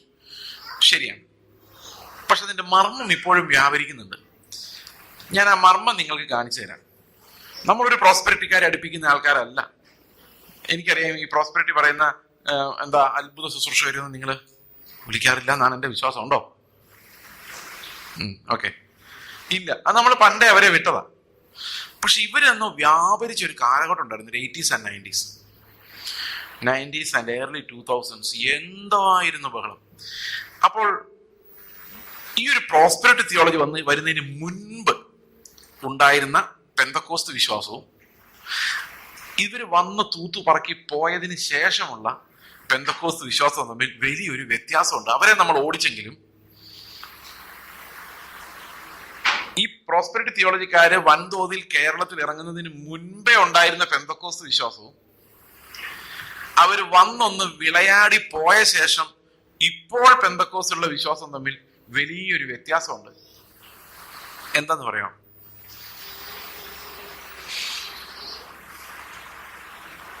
ഈ പ്രോസ്പെരിറ്റി തിയോളജി വരുന്നതിന് മുൻപുള്ള കാലഘട്ടത്തിൽ നമ്മളെല്ലാം കർത്താവ് ഇപ്പൊ വരും പറഞ്ഞ് കാത്തിരുന്നവരായിരുന്നു. നമ്മുടെ ട്രാക്റ്റുകളിലെല്ലാം പറയുമായിരുന്നു, ഇന്ന് കർത്താവ് വന്നാൽ നിന്റെ ആത്മാവ് എവിടെയായിരിക്കും, ഇന്ന് നീ മരിച്ചു പോയാൽ നിന്റെ ആത്മാവ് എവിടെയായിരിക്കും. ഓർമ്മയുണ്ടോ ആ കാലഘട്ടം? അന്ന് എഴുതുന്ന പാട്ടുകൾ മുഴുവൻ പ്രത്യാശാഗാനങ്ങളായിരുന്നു. എഴുതുന്ന പാട്ടുകൾ മുഴുവൻ, അല്ലാതെ ചർച്ചിൽ പാടുന്ന പാട്ടല്ല ഞാൻ പറഞ്ഞു. ഒരാൾ ഇങ്ങനെ ഒരു പാട്ട് എഴുതി എന്നും പറഞ്ഞ് വരുവാണെങ്കിൽ ഒരു പ്രത്യാശാഗാനമായിരിക്കും. സ്വർഗനാട്ടിലൻ പ്രിയൻ തീർത്തിടും, അങ്ങനെയായിരുന്നു അന്നത്തെ കാലത്ത് മുഴുവൻ. ഓർമ്മയുണ്ടോ അത്? ഈ പ്രോസ്പെരിറ്റി തിയോളജി അങ്ങ് ഇറങ്ങിപ്പോയി കഴിഞ്ഞിട്ടും അവന്മാരെ നമ്മൾ ഓടിച്ചെങ്കിലും അവർ നമുക്ക് ഇട്ട് തന്ന ഒരു സാധനം നമ്മൾ ഇപ്പോഴും തട്ടിക്കളിച്ചുകൊണ്ടിരിക്കും. എന്താണെന്നറിയോ? നിങ്ങളുടെ വിഷയങ്ങളിൽ മേൽ ഇറങ്ങി വരുന്ന ദൈവം. ആകെ ഒരു പ്രസംഗമുള്ളൂ. ദാവീദിന്റെ കഥ വായിച്ചാലും യാക്കോബിന്റെ കഥ വായിച്ചാലും യോസേഫിന്റെ കഥ വായിച്ചാലും ദാനിയേലിന്റെ കഥ വായിച്ചാൽ സിംഹക്കുഴിയുടെ നടുവിൽ ഇറങ്ങി വരുന്ന ദൈവം. 3 പാറകളുടെ കാര്യം പറഞ്ഞാൽ തീക്കകത്ത് ഇറങ്ങി വരുന്ന ദൈവം. ഇനി യേശുക്രിസ്തുവിന്റെ കഥ പറഞ്ഞാൽ രക്തസ്രാവക്കാരിയുടെ പ്രശ്നത്തിലേക്ക് ഇറങ്ങി വരുന്ന കർത്താവ്. എല്ലാ പ്രശ്നങ്ങളിലേക്ക് ഇറങ്ങി വരുന്ന കർത്താവ് എന്നുള്ളതല്ലാതെ വേറെ ഒരു ഉപദേശവും ഇന്ന് ഒരു ചർച്ചിലും ഇല്ല. ഞാൻ ചർച്ച ചെന്നപ്പോൾ അവർ പറഞ്ഞു, എൻ്റെ പാസ്റ്റർ വന്നതെന്നാണ്. അതിന് ശേഷം എന്തോ പറഞ്ഞ് പ്രസംഗം എല്ലാം തീർന്നിരിക്കുമായിരുന്നു. ഇങ്ങനെ അതെങ്ങനെയാ പ്രസംഗം തീരുന്നത്? അപ്പൊ അദ്ദേഹം പറയുക, ഞങ്ങളുടെ ചർച്ചിൽ ആകെ ഒരു വിഷയമുള്ളൂ. പാസ്റ്റർ പറഞ്ഞു കേട്ടോ, നിങ്ങൾ എന്ത് പ്രശ്നമായാലും അതിന്റെ നടുവിലെ കർത്താവ് ഇറങ്ങി വന്ന് നിങ്ങളെ വിടുവിക്കും ആണ് പ്രശ്നം. ഈ പ്രസംഗമാണ് ഞങ്ങള് നോഹയുടെ കഥ പറഞ്ഞാലും എബ്രഹാമിന്റെ കഥ പറഞ്ഞാലും ക്രിസ്തുവിന്റെ കഥ പറഞ്ഞാലും ആരുടെ കഥ പറഞ്ഞാലും മെസ്സേജ് അവസാനം ഇതായിരിക്കും. സംശയം ഉണ്ടെങ്കിൽ നിങ്ങൾ പവർ വിഷനോ ഹാർവസ്റ്റ് ടിവിയോ ഒക്കെ ഒന്ന് ഓൺ ചെയ്ത് നോക്ക്. ഞാനിപ്പോഴും ഓർക്കുന്നുണ്ട്, എനിക്ക് വളരെ ഇഷ്ടമുള്ള ഒരു പ്രസംഗകൻ, പേര് പറയില്ല, അദ്ദേഹം എന്നെ പഠിപ്പിച്ച ഒരാളാണ് ബൈബിൾ കോളേജ്. അപ്പൊ അദ്ദേഹം ഒരു ദിവസം ഒരു കൺവെൻഷൻ പ്രസംഗിക്കുക. കൺവെൻഷൻ എന്ന് പറഞ്ഞു കഴിഞ്ഞാൽ പബ്ലിക് ഓഡിയൻസാണ്. അപ്പോൾ അവിടെ പ്രസംഗിച്ചുകൊണ്ടിരിക്കും. ഇങ്ങനെ പറഞ്ഞു, ഇന്ന് രാത്രി കർത്താവ് വന്നാൽ നിങ്ങൾ പോകും. ഭയങ്കര പ്രത്യാശയുടെ. അപ്പം പക്ഷെ എന്താ സംഭവിക്കുന്നത് വെച്ച് കഴിഞ്ഞാൽ, ഈ എത്ര പറഞ്ഞിട്ടും ഈ ജനങ്ങൾക്ക് ഒരു എന്താ പറയുന്നതിന് അവരങ്ങോട്ട് ചൂട് പിടിക്കുന്നില്ല. നമ്മുടെ ഈ സൗത്ത് കേരള ഭാഷയെ പറയുകയാണെങ്കിൽ ആ പ്രസംഗം അങ്ങോട്ട് എറിക്കുന്നില്ല. മനസ്സിലാവുന്നുണ്ടോ എന്ന് പറഞ്ഞാൽ ആവശ്യത്തിന് വൈബ്രേഷൻ അങ്ങോട്ട് വരുന്നില്ല. പ്രസംഗം തീരാൻ പോവുക. അപ്പൊ പ്രസംഗം തീരാൻ പോകുന്നതിന് മുമ്പ് ഈ വൈബ്രേഷൻ വന്നില്ലെങ്കിൽ പ്രസംഗം ഫെയിൽ ആയതുപോലെയാണ് ഈ പ്രസംഗകന്റെ ഒരു ചിന്ത. അതുകൊണ്ട് എങ്ങനെയെങ്കിലും നിങ്ങളെ ഇറക്കിയിട്ടേ പോകാൻ പറ്റുള്ളൂ. അപ്പൊ അദ്ദേഹം അവസാനത്തെ 5 മിനിറ്റ് ആയപ്പോഴേക്കും പറഞ്ഞു, ഈ വർഷം തീരുന്നതിന് മുമ്പ് നിങ്ങളുടെ എന്ത് വിഷയമായാലും, ഇന്ന് രാത്രി കർത്താവ് എന്ന് പറഞ്ഞേ ഉള്ളൂ, നിങ്ങളുടെ വിഷയങ്ങൾ എന്ന് പറയുന്നതും സകല മനുഷ്യരും സ്പ്രിങ്ങിലായി. അത് കേൾക്കാൻ വേണ്ടി ഇവര് കാത്തിരിക്കുമായിരുന്നു. ഒന്ന് ആലോചിച്ച് നോക്കി, വി ലോസ്റ്റ് ദ ഗോസ്പൽ. പ്രത്യാശയുടെ സുവിശേഷം നമുക്ക് ബുദ്ധി കൊണ്ടറിയാം, പക്ഷെ നമ്മുടെ ഹൃദയത്തിൽ നിന്ന് അപ്രത്യക്ഷമായി പോയി. ഇതാണ് പ്രോസ്പെരിറ്റി തിയോളജിക്കാർ ചെയ്ത ഒരു വലിയ ദ്രോഹം എന്ന് പറയുന്നത്. എന്നിട്ട് എന്ത് സംഭവിച്ചെന്നറിയാം? ഞാൻ അതിനെക്കുറിച്ച് വിശദമായിട്ട് പിന്നീട് പറയാം. എങ്കിൽ പോലും നിങ്ങൾ യൗവനക്കാരും കേട്ടിരിക്കേണ്ട ഒരു കാര്യമാണ്. യേശു കർത്താവ് നിക്കോദമോസിനോട് സംസാരിക്കുമ്പോൾ പറഞ്ഞു, നിക്കോദമോസിനോട് പറഞ്ഞത്, വെള്ളത്താലും ആത്മാവിനാലും നീ വീണ്ടും ജനിക്കണം എന്ന് പറഞ്ഞു. വീണ്ടും ജനിക്കണം എന്ന് പറയുമ്പോൾ നീ ആശ്ചര്യപ്പെടരുത്. എന്നിട്ട് പറഞ്ഞിട്ട്, കാറ്റ് അതിനിഷ്ടമുള്ളിടത്തേക്ക് ഊതുന്നു, അത് എവിടെ നിന്ന് വരുന്നു, എങ്ങോട്ട് പോകുന്നു ആരും അറിയുന്നില്ല. ആത്മാവിൽ ജനിച്ചവനെല്ലാം കാറ്റ് പോലെ ആകുന്നു പറഞ്ഞു. അപ്പൊ ദൈവത്തിന്റെ ആത്മാവിനാൽ നടത്തപ്പെടണമെങ്കിൽ നമ്മൾ എന്തുപോലെയാവും? കാറ്റ് പോലെ. നിങ്ങൾക്ക് മനസ്സിലായിട്ടുണ്ടോ കാറ്റ് പോലെ ആവുന്നത് എങ്ങനെയാണ്? ഞാനൊരു ചെറിയ എക്സാമ്പിൾ പറയാം. ഈ സാധനം ഇതൊരു സോളിഡ് ആണ്. ഇതിനകത്തുള്ള സാധനമല്ല, ഈ പുറത്തുള്ള സാധനം. മനസ്സിലായോ? ഇത് കാറ്റാണോ? അല്ല. ഇതിനകത്ത് കാറ്റുണ്ടോ? കുറച്ച് കാണുമായിരിക്കും അല്ലേ? ഇല്ല, കാണുകയായിരിക്കും. പൊട്ടിച്ചതാ, അപ്പൊ കാണും. ഓക്കെ. അപ്പോൾ ഈ സോളിഡ് ഇതിങ്ങനെ തന്നെ ഇരിക്കുള്ളൂ. നിങ്ങൾ പോക്കറ്റിലിട്ടാലും തലയെ കൊണ്ട് നടന്നാലും കയ്യിൽ പിടിച്ചോണ്ട് നടന്നാലും ഇതിന്റെ ഷേപ്പ് ഇങ്ങനെ തന്നെ ആയിരിക്കുള്ളൂ അല്ലേ? നമ്മൾ ഇന്ന് കാറ്റ് പോലെ ആകാൻ വേണ്ടി അല്ല പ്രാർത്ഥിക്കുന്നത്. നമ്മൾ പ്രാർത്ഥിക്കുന്നത് ഒരു സോളിഡ് ആകാൻ വേണ്ടിയാണ്. എന്ന് പറഞ്ഞു കഴിഞ്ഞാൽ, ഒരു കൊച്ചുണ്ടായാൽ നല്ലപോലെ പഠിക്കുക, നല്ല മാർക്ക് മേടിക്കുക, നീറ്റ് എഴുതുക, പാസ്സായില്ലെങ്കിൽ ഉക്രൈൻ വിട്ടു എങ്ങോട്ടെങ്കിലും പറഞ്ഞു വിടുക, അല്ലെങ്കിൽ നഴ്സിംഗിന് വിടുക, migrate to Canada, migrate to Germany, migrate to UK, America വിട്ടു. അമേരിക്ക ഭയങ്കര പാടാണ്. എന്നിട്ട് അവിടെ എവിടെ ആയാലും ഒരു വീട് പണിത്, ഗൾഫിൽ താമസിക്കുന്നവരാണെങ്കിൽ നാട്ടിലൊരു നല്ല മനോഹരമായ ഒരു വീടൊക്കെ പണിത്, ആ ജീവനത്തിന്റെ പ്രതാപത്തിന്റെ ഫ്രണ്ടിൽ കസേരയിട്ട് ഒരു ചായ കുടിച്ച് ഇരിക്കുന്ന ആ ഒരു സോളിഡ്, എല്ലാ മനുഷ്യരുടെ അമ്മയ്ക്കുണ്ടായ മക്കളെല്ലാം തൊപ്പിക്കാരെന്ന് പറയുന്ന പോലെ എല്ലാ പിള്ളേരും ഈ ഒരൊറ്റ സോളിഡ് ആകാൻ, ഒരേ ഷേപ്പിലാകാൻ വേണ്ടിയല്ലേ ഈ നിലവിളിക്കുകയും കരയുകയും പ്രാർത്ഥിക്കുകയും ചെയ്യുന്നു. അനുസരണയുള്ള മിടുക്കരായ പിള്ളേരാ, എല്ലാം സോളിഡ് ആയിട്ട് മാറും. ഇനി അനുസരണം ഇത്തിരി കുറഞ്ഞവരകത്ത് ലിക്വിഡ് പോലെയാണ്. എന്ന് പറഞ്ഞാൽ, അവൻ കുപ്പിക്കകത്ത് ഒഴിച്ചാൽ കുപ്പിയുടെ ഷേപ്പായിരിക്കും, പാത്രത്തിലൊഴിച്ചാൽ പാത്രത്തിന്റെ ഷേപ്പായിരിക്കും, ഗ്ലാസ്സിൽ ഒഴിച്ചു വെച്ചാൽ ഗ്ലാസിന്റെ ഷേപ്പായിരിക്കും. ചർച്ചിൽ വരുമ്പോൾ ചർച്ചിന്റെ ഷേപ്പാ, കീബോർഡ്, കൂട്ടുകാരുടെ കുടുംബം കൂട്ടുകാരുടെ ഷേപ്പാ. അവന്റെ കൂടെ എന്ത് ബഹളത്തിനുണ്ടാവും. ആൾക്കാർ വിചാരിക്കും എന്റെ മക്കൾ എന്തൊരു ആത്മീയരാണോ, അത് ഇവിടെ ഈ കുപ്പിക്കകത്ത് ഇറങ്ങുമ്പോൾ മാത്രമേ ഉള്ളൂ. ലിക്വിഡ് സ്റ്റേജാണ്. മനസ്സിലായി? അപ്പൊ നമ്മൾ സ്പിരിച്വാലിറ്റി ആയിട്ട് കാണുന്നത് ഈ സോളിഡ് ആയിട്ട്. അപ്പുറത്തെ മക്കളെ നോക്കണ, എന്ത് പ്രാർത്ഥനക്കാരാ, അവർക്ക് കണ്ടോ ദൈവം മാർക്കും കൊടുക്കുന്നുണ്ട്. ഇവൻ പറയും മനസ്സിൽ, പ്രാർത്ഥിക്കാത്ത കുറെ അമ്മമാർ എന്റെ ക്ലാസ്സിലുണ്ട്, അമ്മമാർക്ക് എന്നേക്കാൾ കൂടുതൽ മാർക്കാ. അതാര് കൊടുക്കുന്നതായിരിക്കും? അപ്പൊ കാറ്റെന്ന് പറഞ്ഞാൽ എന്താ? കാറ്റ് പോലെ ആവുക എന്ന് പറഞ്ഞാൽ നമുക്ക് ഇന്നതാകണം എന്ന് ആഗ്രഹമൊന്നുമില്ല. കർത്താവ് എന്നെ അങ്ങോട്ട് വിട്ടാ അങ്ങോട്ട്, ഇങ്ങോട്ട് വിട്ടാ ഇങ്ങോട്ട്. പേടിയാവുന്നില്ലേ മാതാപിതാക്കൾക്ക് ഇവിടെ ഇരിക്കുമ്പോഴേ? ഞാനിതിൻ്റെ ഒരു എക്സാമ്പിൾ പറയാം. ഞങ്ങളുടെ ചർച്ചിൽ ഒരു സഹോദരനുണ്ട്. അദ്ദേഹം വളരെ കഷ്ടപ്പെട്ട് പഠിച്ചു. ഈ സോളിഡ് ആകാൻ വേണ്ടി പുള്ളി 10-15 ലക്ഷം രൂപ ലോണൊക്കെ എടുത്ത് കാനഡയിൽ പോയി പഠിച്ച് അവിടെ നല്ലൊരു ജോലി കിട്ടി. ലോൺ വീട്ടാ, എഞ്ചിനീയറാണ്. ഇപ്പം നല്ല ജോലിയാണ്, നല്ല സാലറിയാണ്. വീട്ടില് കഷ്ടപ്പാടാണ്. ചേട്ടനുണ്ട്, ജോലിയില്ല. അമ്മയ്ക്ക് ക്യാൻസറാണ്. കർത്താവ് പറഞ്ഞു, നീ കാറ്റുപോലെ പോണം, ജോലി രാജിവെച്ചിട്ട് ഒരു മിഡിൽ ഈസ്റ്റ് രാജ്യത്തിൽ, അതായത് നമ്മളെപ്പോലെ മലയാളി എക്സ്പാട്രിയേറ്റ്സ് ഉള്ള ഒരു നാടല്ല, സുവിശേഷകനായിട്ട് പോകണം. അവിടെ എപ്പോഴും ബോംബാ. ഇവൻ ആ ജോലി രാജിവെച്ചിട്ട് അപ്പൊ ജോലി രാജിവെക്കാൻ നേരത്ത് വീട്ടിൽ ഭയങ്കര ബഹളമാ. നീ പോയാ എന്ത് ചെയ്യും? അമ്മയ്ക്ക് ക്യാൻസർ, അതിന് ട്രീറ്റ്മെന്റിന് പൈസ വേണം, ലോൺ അടയ്ക്കാൻ 15 ലക്ഷം രൂപ വേണം, ചേട്ടന് ജോലിയിലെ വീട്ടിലെ കാര്യങ്ങൾ എങ്ങനെ നടക്കും, കടഭാരം. ഇവൻ കരഞ്ഞു കർത്താവ്, കർത്താവ് ഒരു 5 വർഷം ഞാൻ ജോലി, ഒരു രക്ഷയില്ല. അവൻ രണ്ടും കൽപ്പിച്ച് ലോകത്തോടും മരിച്ചു, വീടിനോടും മരിച്ച് നേരെ ഒരു പോക്കങ്ങ് പോയി. സന്തോഷമാണോ സഹോദരങ്ങളെ? ആ വീട്ടിലെ കണ്ണുനീരും വിലാപമായി.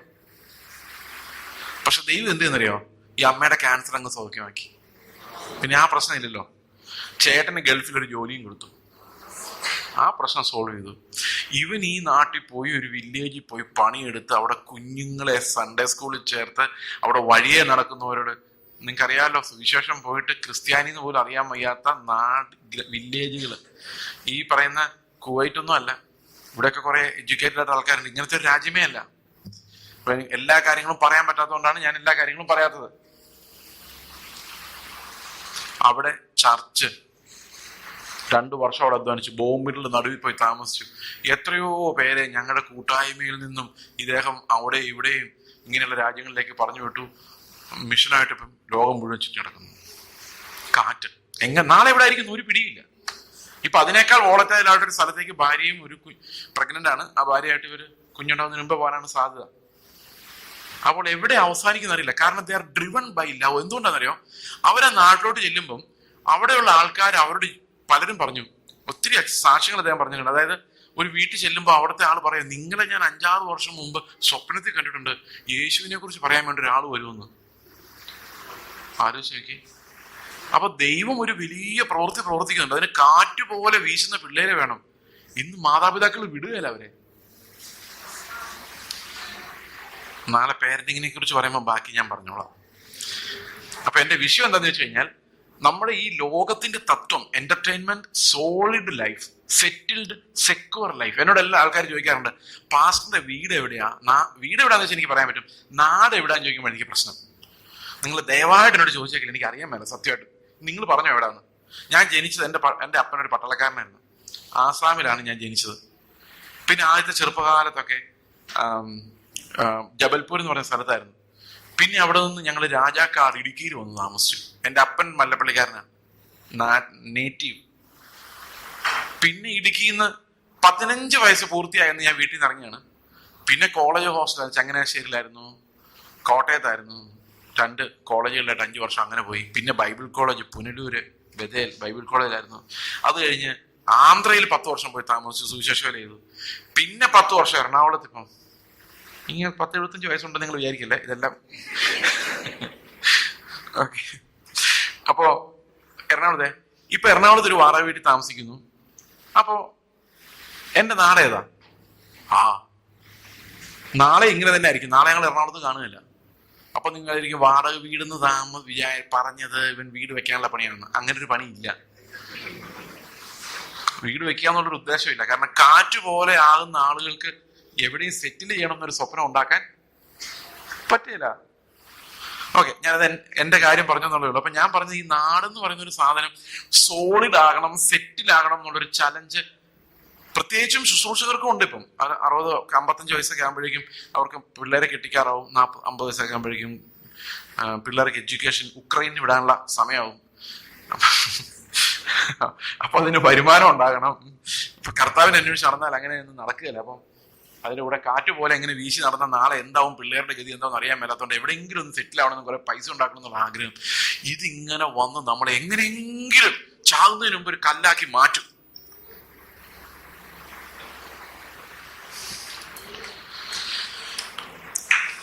വിവേചിക്കാൻ പറ്റുന്നവരെ വിവേചിച്ചു നമ്മൾ എങ്ങോട്ടാ പോകുന്നത്? പിശാച് അവന്റെ പണി മുഴുവൻ നോക്കുന്നുണ്ട് നമ്മളെ കല്ല് പോലെ ഒരിടത്താക്കാൻ. എന്നാൽ കർത്താവ് ഇത് കാറ്റുപോലെ ആക്കാനുള്ള ആത്മാവിന്റെ പ്രവൃത്തി നടക്കുന്നുമില്ല. അതുകൊണ്ട് നമ്മളെല്ലാം ഉറപ്പാ ഒരു 95% ഈ കല്ല് പോലെ ഒരിടത്ത് പോയി ഇരിക്കുകയുള്ളൂ. ഇത്തിരി വെള്ളം കുടിച്ചോട്ടെ, ലിക്വിഡ് ഇത്തിരി അകത്ത് നിന്നാലേ.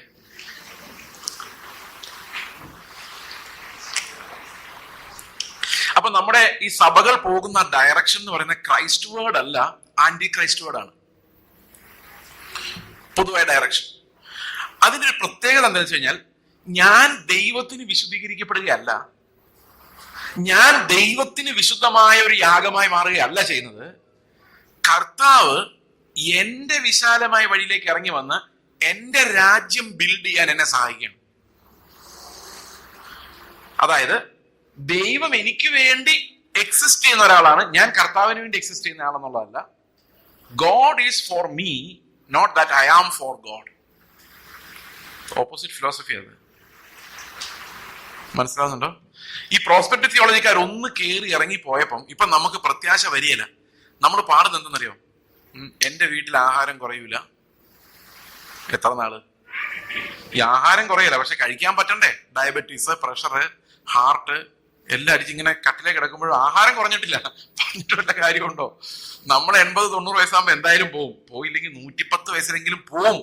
അപ്പോഴും ആഹാരം കുറയാതെ ഫ്രിഡ്ജിൽ കാണും. No use. ഞാൻ അധ്വാനിക്കുന്നതല്ല, ഞാൻ തന്നെ തിന്നും. ഒരാളും അതിനകത്ത് ഒരു ഷെയർ പോലും കൊണ്ടുപോകില്ല. പാട്ടാ. അതിനൊക്കെ ഒരു സമാധാനം ഉണ്ടായിരുന്നു. ഇപ്പൊ പുതിയൊരു പാട്ട് ഇറങ്ങിയിട്ടുണ്ട്. എന്റെ പുരയ്ക്കകത്ത് വരാൻ പോലും ഞാൻ പോരാത്തവനായോണ്ട് കർത്താവെ, ഞാൻ ഇത്രയും നേരം എന്റെ വീടിന്റെ ഫ്രണ്ടിൽ ഒരു ബോർഡ് വെച്ചിട്ടുണ്ടായിരുന്നു, ക്രിസ്തു ഈ വീടിന്റെ നായകൻ. ഞാൻ ആ ബോർഡ് എടുത്തു, നീ വീട്ടിലേക്ക് ഇനി വരണ്ട. പണ്ട് ഞങ്ങൾ വിശ്വാസം ഇറങ്ങിയപ്പോൾ ഞങ്ങളുടെ ഹൃദയത്തിലായിരുന്നു, ഞങ്ങളുടെ മക്കൾ വന്നപ്പം വീട്ടിനകത്താക്കി. ഇപ്പൊ അതിന്റെ മക്കൾ വന്നപ്പോഴേക്കും പെരക്കകത്ത് പോലും വരാതെ ദൂരെ നിന്നുള്ള അനുഗ്രഹങ്ങളിലേക്ക് ഞങ്ങൾ മാറിക്കൊണ്ടിരിക്കുകയാണ്. അതുകൊണ്ട് ദൂരെ നിന്ന് എന്തെങ്കിലും അനുഗ്രഹം തരാമെങ്കിൽ മതി, വീട്ടിനോട്ട് കയറിയുള്ള പരിപാടി വേണ്ട. ഞങ്ങൾ വേറൊരു ലൈഫാണ് ജീവിക്കുന്നത്, നിനക്കൊന്നും ഞങ്ങളുടെ അടുത്തൊന്നും ശരിയാവില്ല. എങ്ങനെയുണ്ട് പാട്ട്? പോയ പോക്ക് നോക്കി. ഹൃദയത്തിൽ നിന്ന് കർത്താവ് പോയിട്ട് നാളുകളായി. ഇത് ഞാൻ തമാശയായിട്ട് പറയുന്നതല്ല, ഇത് വളരെ ഗൗരവമായ രോഗത്തെയാണ് കാണിക്കുന്നത്. നമ്മൾ കർത്താവിനെ സ്നേഹിക്കുന്നില്ല എന്നുള്ളതിന്റെ ഒരു തെളിവാണ് ഈ പറയുന്ന ഡ്രിഫ്റ്റിംഗ് അവേ. അതുകൊണ്ട് ഈ എബ്രായ ലേഖനം 2 പറയുന്നത്, നിങ്ങൾ കേട്ട വചനം ശ്രദ്ധിച്ച് മുറുകെ പിടിച്ചില്ലെങ്കിൽ നിങ്ങൾ ഒഴുകിപ്പോകും. വല്ലപ്പോഴും ഒഴുകി പോകാതിരിക്കേണ്ടതിന്. അപ്പോൾ ഒഴുകി പോകാനുള്ള ടെൻഡൻസി എന്തുകൊണ്ടാണ് മനുഷ്യനുള്ളതെന്ന് വെച്ച് കഴിഞ്ഞാൽ, ഈ മനുഷ്യന്റെ പ്രവണതകൾ മുഴുവൻ അവനോട് തന്നെയുള്ള സ്നേഹമാണ്. അതായത് അവനോട് തന്നെയുള്ള സ്നേഹം തന്നെ വിളിക്കാൻ പറ്റില്ല, അതിനെ ലസ്റ്റ് എന്ന് വിളിക്കാൻ പറ്റുള്ളൂ. അത് അവനോട് തന്നെയുള്ള ഒരു ലസ്റ്റാണ് ഈ ലൈഫിന്റെ എല്ലാ മോട്ടീവ്. അപ്പൊ അതുകൊണ്ട് നമ്മൾ എത്ര വചനം കേട്ടാലും ഏതെങ്കിലും ഒരു പ്രവാചകൻ വന്ന് ലോകത്തിന്റെ ഒരു മായയിലോട്ട് നിങ്ങളെ തള്ളും. സഭയ്ക്കകത്ത് നടക്കുന്ന കാര്യം. ഞാൻ ഈ ഡയറക്റ്റഡ് ടുവേർഡ്സ് ആന്റി ക്രൈസ്റ്റ് എന്നുള്ളതിന് 2-3 എക്സാമ്പിൾസ് ഞാൻ പറയാം എന്റെ ലൈഫിൽ. 3 മതി അല്ലേ? മതി, സമയമില്ല. ഓക്കെ, 11 വരെയല്ലേ? ഒരു ദിവസം ഒരു പ്രോഫറ്റ്, ഞാൻ പല സ്ഥലത്തും പറഞ്ഞിട്ടുണ്ട്, എന്നോട് ആലോചന പറഞ്ഞു, നിങ്ങളുടെ ശുശ്രൂഷയുടെ തലം മാറാൻ പോവാണ്. 200 പേരോട് സംസാരിക്കും, നിങ്ങൾ 2000 പേരോട് സംസാരിക്കുന്ന തലത്തിലേക്ക് നിങ്ങളുടെ ശുശ്രൂഷ വളരാൻ പോവാണ്. ക്രൈസ്റ്റ് വേർഡ് ആണോ ആന്റി ക്രൈസ്റ്റ് വേർഡ് ആണോ അത്? ഞാനുടനെ അദ്ദേഹത്തോട് ചോദിച്ചു, ഒരു ശമരിയക്കാരി സ്ത്രീക്ക് വേണ്ടി വിശന്ന് ദാഹിച്ച് നടന്ന ക്രിസ്തുവിന്റെ തലത്തിലേക്കോ, ഒരു ഷണ്ണിന് വേണ്ടി മരുഭൂമിയിലേക്ക് ഒരു ഫുൾ ടൈം ഇവാഞ്ചലിസ്റ്റിനെ പറഞ്ഞു വിട്ട ആ ഫിലിപ്പോസ്, നടന്നുപോയ ഫിലിപ്പോസിന്റെ തലത്തിലേക്കോ, ഒരു കൊർണല്യോസിന് വേണ്ടി നടന്ന ആദ്യത്തെ പോപ്പായ ഞാൻ ചുമ്മാ പറഞ്ഞ പത്രോസിന്റെ തലത്തിലേക്ക് ഒരു പ്രൊമോഷൻ എനിക്ക് കിട്ടാൻ സാധ്യതയുണ്ടോ? അതായത് ജഡപ്രകാരം നമ്മൾ ചിന്തിക്കുകയാണെങ്കിൽ ഒരാൾ മീറ്റിങ്ങിന് വിളിക്കുമ്പം എത്ര പേരുണ്ട്, എന്ത് മീറ്റിംഗ് ആണ് എന്ന് ചോദിക്കും. അപ്പൊ സ്വയം ചോദിച്ചാൽ ഇവൻ ഇങ്ങനെയാണല്ലോ എന്ന് മനസ്സിലാവുമല്ലോ. അതുകൊണ്ട് ഞാൻ എന്റെ സെക്രട്ടറി ഏൽപ്പിക്കും. സെക്രട്ടറി പറയും, ഏത് മീറ്റിംഗാ? അപ്പൊ ഇയാളൊന്നും അറിഞ്ഞിട്ടില്ല, ചോദിച്ചിട്ടില്ല, സെക്രട്ടറി ആണല്ലോ കൈകാര്യം ചെയ്യുന്നത്. ഈ ചർച്ചിന്റെ എത്ര പേര് കൂടുന്ന മീറ്റിംഗാ? ഓക്കെ, ഞാൻ ഒന്ന് അന്വേഷിച്ചിട്ട് പറയാമേ. അപ്പൊ ഇതെല്ലാം ചെയ്യേണ്ടി വരും എങ്ങനെയാണെങ്കിൽ പ്രൊമോഷൻ കിട്ടിക്കഴിഞ്ഞാൽ. പ്രൊമോഷൻ കിട്ടിയില്ലെങ്കിലോ? ബ്രദറെ ഒരു മീറ്റിങ്ങിന് അവൈലബിൾ ആണോ പാസ്റ്ററെ? അതെ. ഡേറ്റും ഈ 25-ാം തീയതി വരാം. നോക്കട്ടെ കലണ്ടർ. ഓക്കെ, ഈ 25-ാം തീയതി. ഏത് ചർച്ച, എത്ര പേരുണ്ട്? ഒന്നും അന്വേഷിക്കേണ്ട കാര്യമില്ല. കാരണം എന്താ? ദൈവം അവിടെ ആരെയെങ്കിലും കണ്ടിട്ടുണ്ടാവും. അപ്പൊ കാറ്റ് പോലെ എവിടെ വേണേലും പോവാം, എവിടെ വേണേലും പോവാം. നമ്മളൊന്നും അറിയേണ്ട കാര്യമില്ല. അപ്പൊ ഞാൻ ഇദ്ദേഹത്തിന് ചോദിച്ചു, ഇങ്ങനെ നമ്മൾ എവിടെ വേണേലും പോകാവുന്ന ഒരു ആത്മീക തലം വരുന്നതല്ലേ ശരിക്കുള്ള പ്രൊമോഷൻ? ആണോ? എന്താ ശരിക്കുള്ള പ്രൊമോഷൻ? അപ്പൊ അദ്ദേഹം എന്നോട് പറയുക, പാസ്റ്ററെ ഞാൻ പറയുന്നതിൽ അതുപോലെ നടക്കുന്നുണ്ട്, പക്ഷെ ഇപ്പൊ എനിക്ക് സംശയം തോന്നുന്നു ഞാൻ ഏത് ആത്മാവിനാലാണ് ഇത് പറയുന്നത്. പുള്ളി പ്രവചനം നിർത്തിയപ്പോ ജോലി ചെയ്ത് ജീവിക്കുക. എത്ര പേരെ വഴിതിരിച്ചു. Example number 1. Example number 2. ഞങ്ങള് 2005 തൊട്ട് ഓങ്കോളിലായിരിക്കും. 2005 2007 മുതലാണ് എൻ്റെ കൃത്യമായിട്ട് ഓർമ്മയില്ല. 2004 തൊട്ട് ഞങ്ങൾ ഓങ്കോളിലാണ്. ഒരു ഗൾഫിൽ നിന്നുള്ള ഒരു പാർട്ടി, ഇവിടെ നിന്നുള്ളതാണെന്ന് അറിയാൻ മേല, ഒരു 5,000 റുപ്പീസ് വെച്ച് ഞങ്ങൾക്ക് അയച്ചു തരുമായിരുന്നു മന്ത്ലി. അപ്പൊ ഇതിങ്ങനെ ആരാന്ന് അന്വേഷിച്ചിട്ട് അവർ വെളിപ്പെടുത്തിയില്ല. കർത്താവിന്റെ ആത്മാവ് പറഞ്ഞുകൊണ്ടാണ് ഞങ്ങൾ അയക്കുന്നതെന്ന് പറഞ്ഞുകൊണ്ടിരുന്നു. അപ്പൊ ഞങ്ങൾ വിചാരിച്ചു ഓക്കെ ആയിക്കോട്ടെ, കുഴപ്പമില്ല.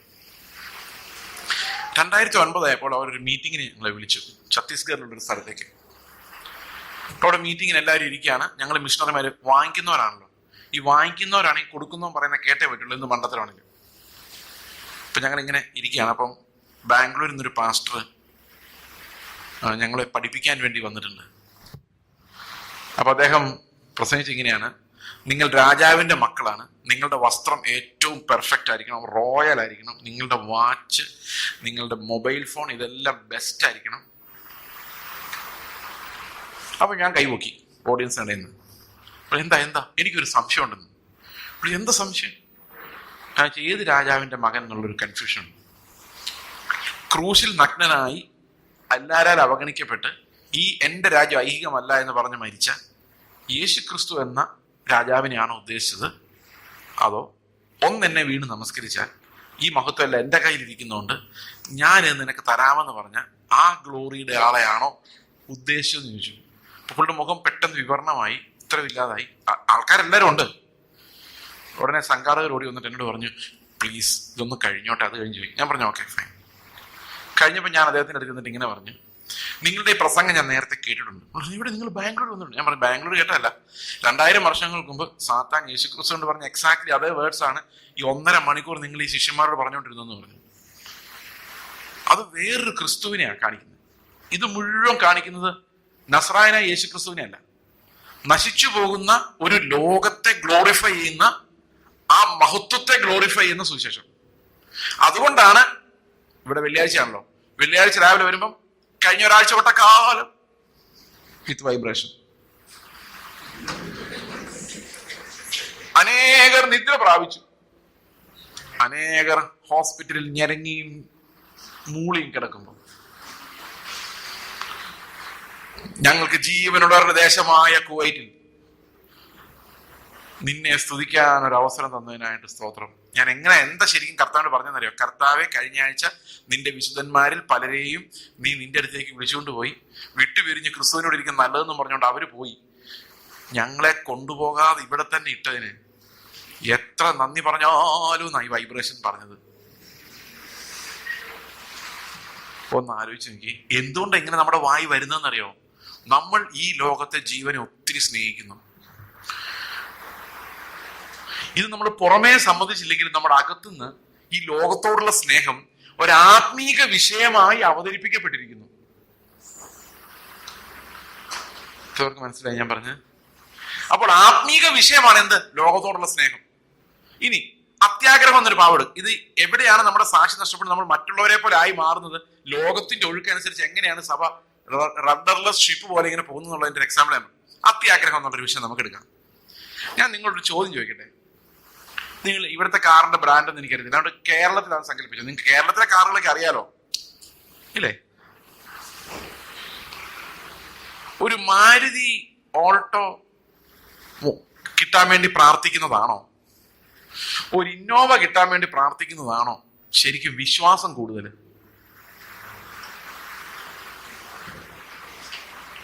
ഏതാ വിശ്വാസം കൂടുതൽ? ഇന്നോവ കിട്ടാൻ വേണ്ടി പ്രാർത്ഥിക്കുന്നു. ഏതാ അത്യാഗ്രഹം? അപ്പൊ കൂടുതൽ വിശ്വാസിയാണെങ്കിൽ അവൻ ആരായിരിക്കണം? കൂടുതൽ അത്യാഗ്രഹിയായിരിക്കണ്ടേ? നിങ്ങൾ ഒരു നിലയുള്ള 2 മുറിയുള്ള ഒരു വീട് പണിയാൻ ആഗ്രഹിക്കുന്നതാണോ വിശ്വാസം? അതോ 3 നിലയും 30 ബെഡ്റൂമുള്ള ഒരു വീട് പണിയുന്ന ആഗ്രഹിക്കുന്നതാണോ കൂടുതൽ വിശ്വാസം? വിശ്വാസത്താൽ ഏതാ അത്യാഗ്രഹം? അപ്പൊ നമ്മൾ വളച്ച് വിശ്വാസം എന്ന് പറയുന്ന സാധനത്തെ എന്താക്കി മാറ്റിയേക്കുക? കൂടുതൽ അത്യാഗ്രഹി, കൂടുതൽ വിശ്വാസി. ഭയങ്കര തന്നെയല്ലേ ഇത്? ഈ മായയും വഞ്ചനയും നമ്മൾ മനസ്സിലാവുന്നുണ്ടോ? ഞാൻ പണ്ട് എനിക്കൊരു കാറ് വേണമായിരുന്നു. അപ്പൊ ഞാനിങ്ങനെ പ്രാർത്ഥിക്കുക, കർത്താവേ എനിക്കൊരു ചെറിയ കാറ്, അതായത് നാനോ സെക്കൻഡ് ഹാൻഡ് ഒരെണ്ണം കിട്ടാനുണ്ട്, അപ്പൊ അത് കിട്ടാൻ വേണ്ടിയുള്ള സംഘടിപ്പിക്കുക. അപ്പൊ ഒരാൾ എന്നോട് പറഞ്ഞു, അങ്ങനെ പ്രാർത്ഥിക്കരുത്, വിശ്വാസക്കുറവാണ്. ഏറ്റവും കുറഞ്ഞ ഒരു ഫോർഡ് എക്കോസ്പോർട്ടോ അതിന് വേണ്ടി പ്രാർത്ഥിക്കണം. അതാണ് ഫെയ്ത്ത് എന്ന് പറഞ്ഞാൽ. അത്രയെങ്കിലും നമ്മള്.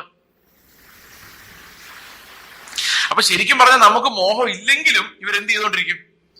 ഈ പറഞ്ഞ് മോഹം ജനിപ്പിച്ച് വഷളായി പോകുന്ന ആ ചതിയാൽ അല്ലെ, ചതിമോഹങ്ങളാൽ വഷളായി പോകുന്ന പഴയ മനുഷ്യനെ ശുശ്രൂഷിക്കുന്ന ശുശ്രൂഷകളാണ് ഈ പ്രോസ്പെരിറ്റി തിയോളജിക്കാരെല്ലാം തൂത്തുപറക്കി പോയിട്ടും ഇന്നും പെന്തക്കോസ്തിൽ വ്യാപരിക്കുന്നത്.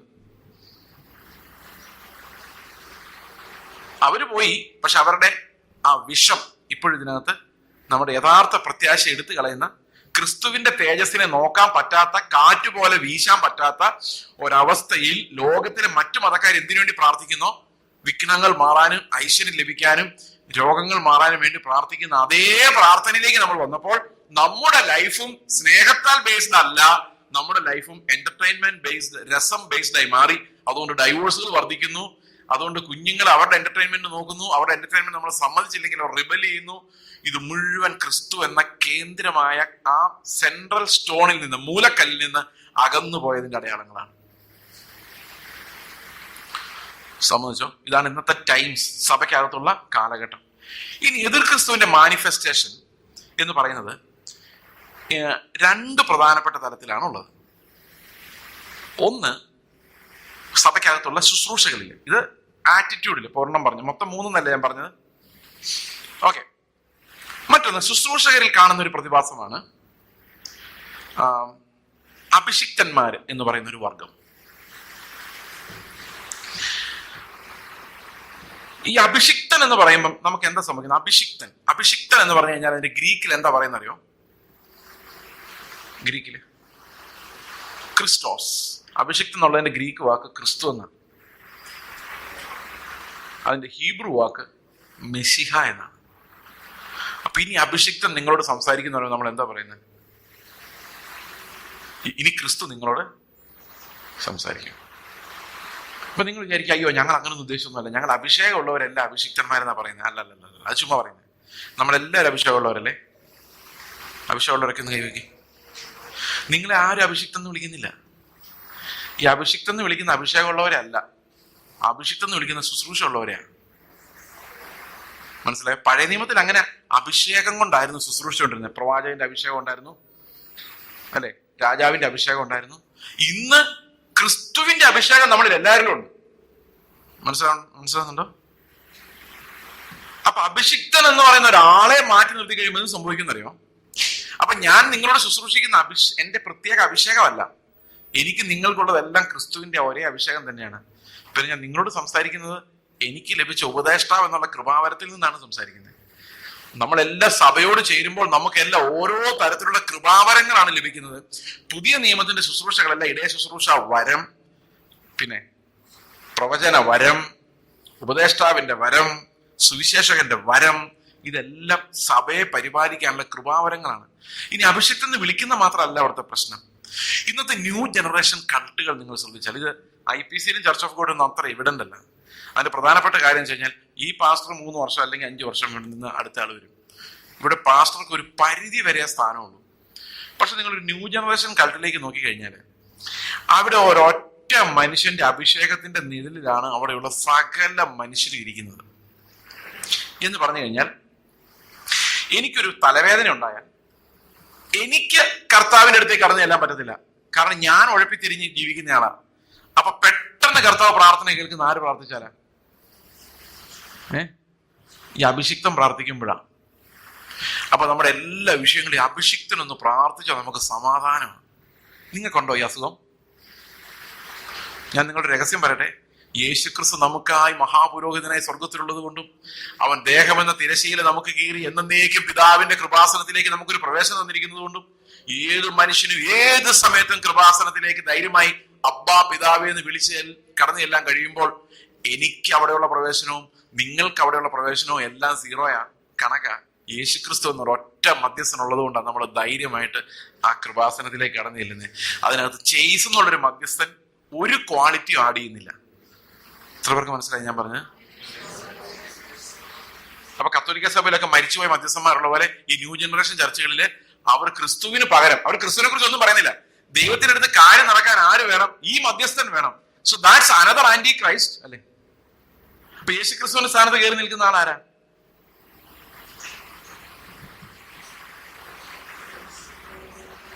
മനസ്സിലാവുന്നുണ്ടോ? അപ്പൊ അവര് പറയും അഭിഷിക്തനെതിരെ നിങ്ങൾ എന്തെങ്കിലും സംസാരിച്ചാൽ നിങ്ങൾ തട്ടിപ്പോവും എന്ന് പറഞ്ഞ് ഭീഷണിപ്പെടുത്തി. എന്ത് പേടിയാന്നില്ലേ അവർക്ക്.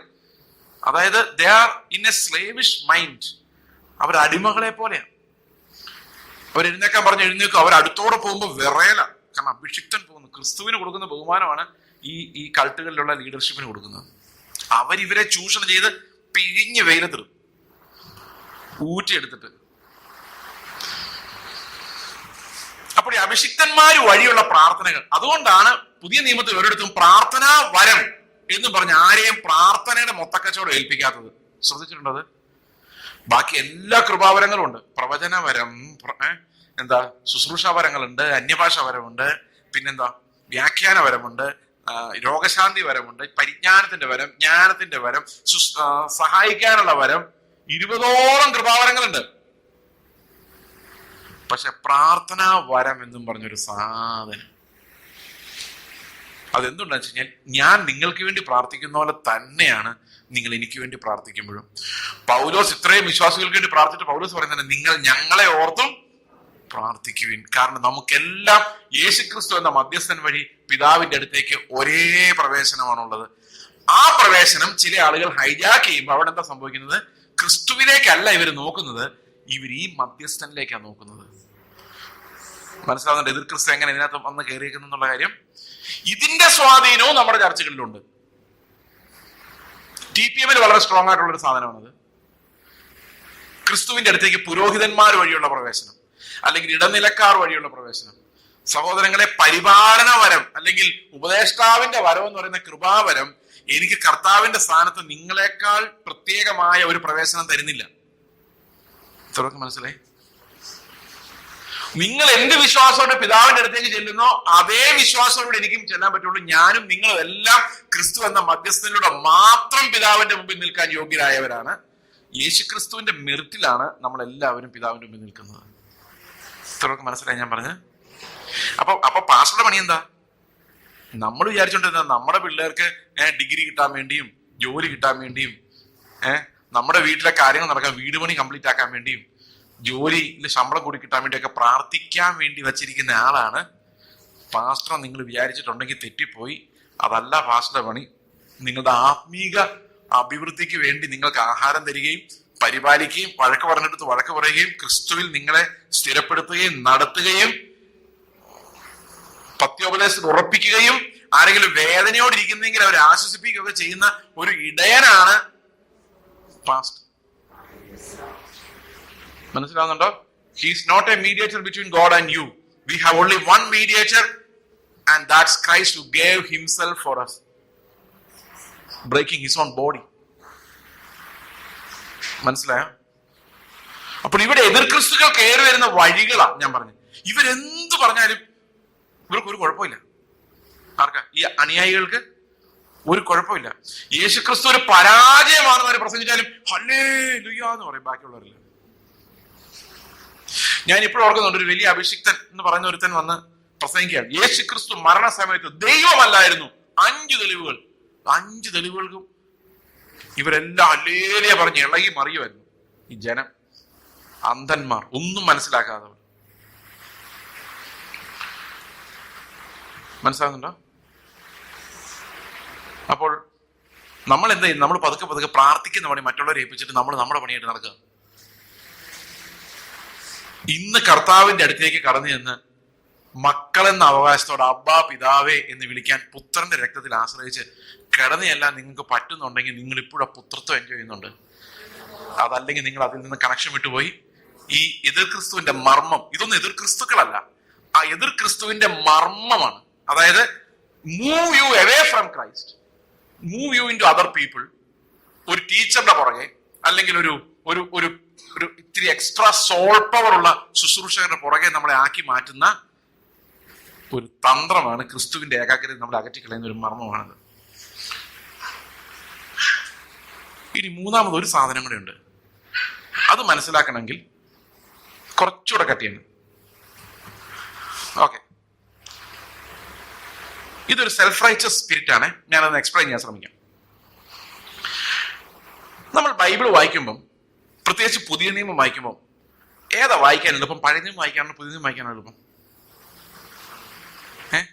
നമ്മളൊരു പുതിയ വിശ്വാസിക്ക് വായിക്കാൻ പറയുമ്പോൾ പഴയ നിയമം വായിക്കാൻ പറയും, പുതിയ നിയമം വായിക്കാൻ പറയും.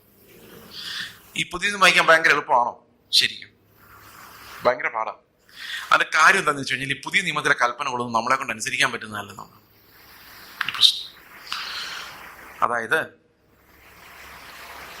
കർത്താവായ യേശുമിശിഹ മത്തായിയുടെ സുവിശേഷത്തിൽ പറഞ്ഞതോ മർക്കോസിന്റെ സുവിശേഷത്തിൽ പറഞ്ഞതോ ലൂക്കോസിന്റെ സുവിശേഷത്തിൽ പറഞ്ഞതോ ആയ സ്നാനമൊഴിച്ചുള്ള ഒരു കൽപ്പനയും ആരും അനുസരിക്കുന്നില്ല.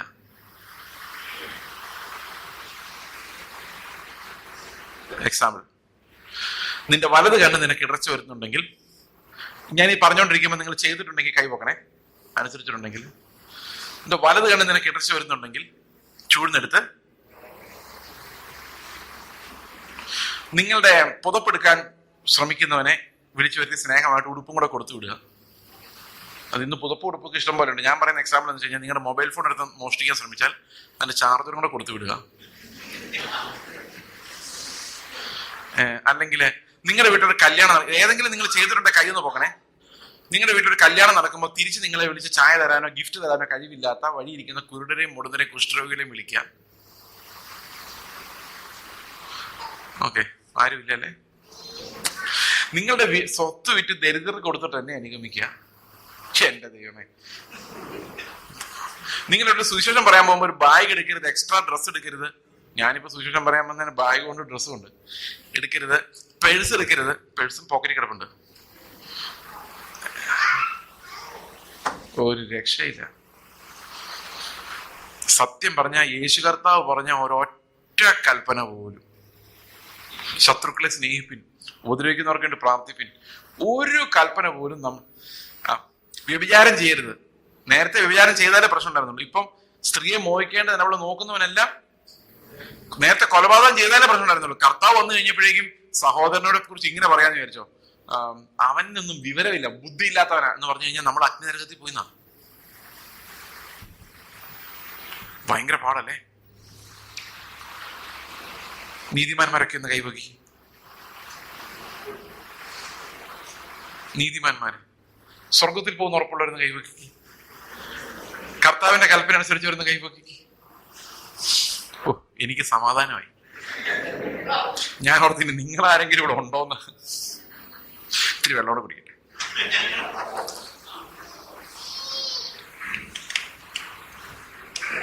അപ്പൊ ഇത് പരിപാടി എളുപ്പമല്ല.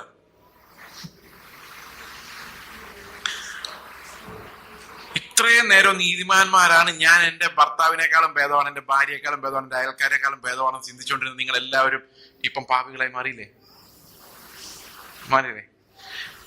അതിനുവേണ്ടി തന്നെയാണ് കർത്താവ് ഇങ്ങനത്തെ നിയമം കൊടുത്തത്. ബൈബിളിൽ അങ്ങനെ എഴുതിയിട്ടുണ്ട്. ശരിക്കും പറഞ്ഞ എന്തിനാണ് കർത്താവ് അനുസരിക്കാൻ പറ്റാത്ത കുറെ പ്രമാണങ്ങൾ തന്നു നിങ്ങൾ ആലോചിച്ചിട്ടുണ്ടോ? ഗിരിപ്രഭാഷണത്തെ കുറിച്ച് 120 മണിക്കൂറൊക്കെയുള്ള CD ഉണ്ട്. പക്ഷെ അനുസരിക്കുന്ന ഒരാളെ പോലും കണ്ടിട്ടില്ല. നിങ്ങൾ ആരെങ്കിലും കുവൈറ്റിൽ നിങ്ങൾ ഇറങ്ങി ഇറങ്ങുമ്പോൾ കാണുവാണെന്ന് അറിയിക്കണേ. അടുത്ത പ്രാവശ്യം വരുമ്പോൾ ഒന്ന് മീറ്റ് ചെയ്യാം. കണ്ടു, മഹാത്മാഗാന്ധി ഒന്ന് ശ്രമിച്ചു നോക്കിയത് 1-2 എടുത്ത് ജയിച്ചു, 10-15 എടുത്ത് തോറ്റു. എന്നിട്ട് മഹാത്മാഗാന്ധി പറഞ്ഞു, ആകെ ഒരു ക്രിസ്ത്യാനി മാത്രം ജീവിച്ചിരുന്നിട്ടുള്ളത് യേശു ക്രിസ്തുവാണ്. സത്യം. അപ്പൊ നമ്മളെല്ലാരും പാപികളായി മാറിയോ?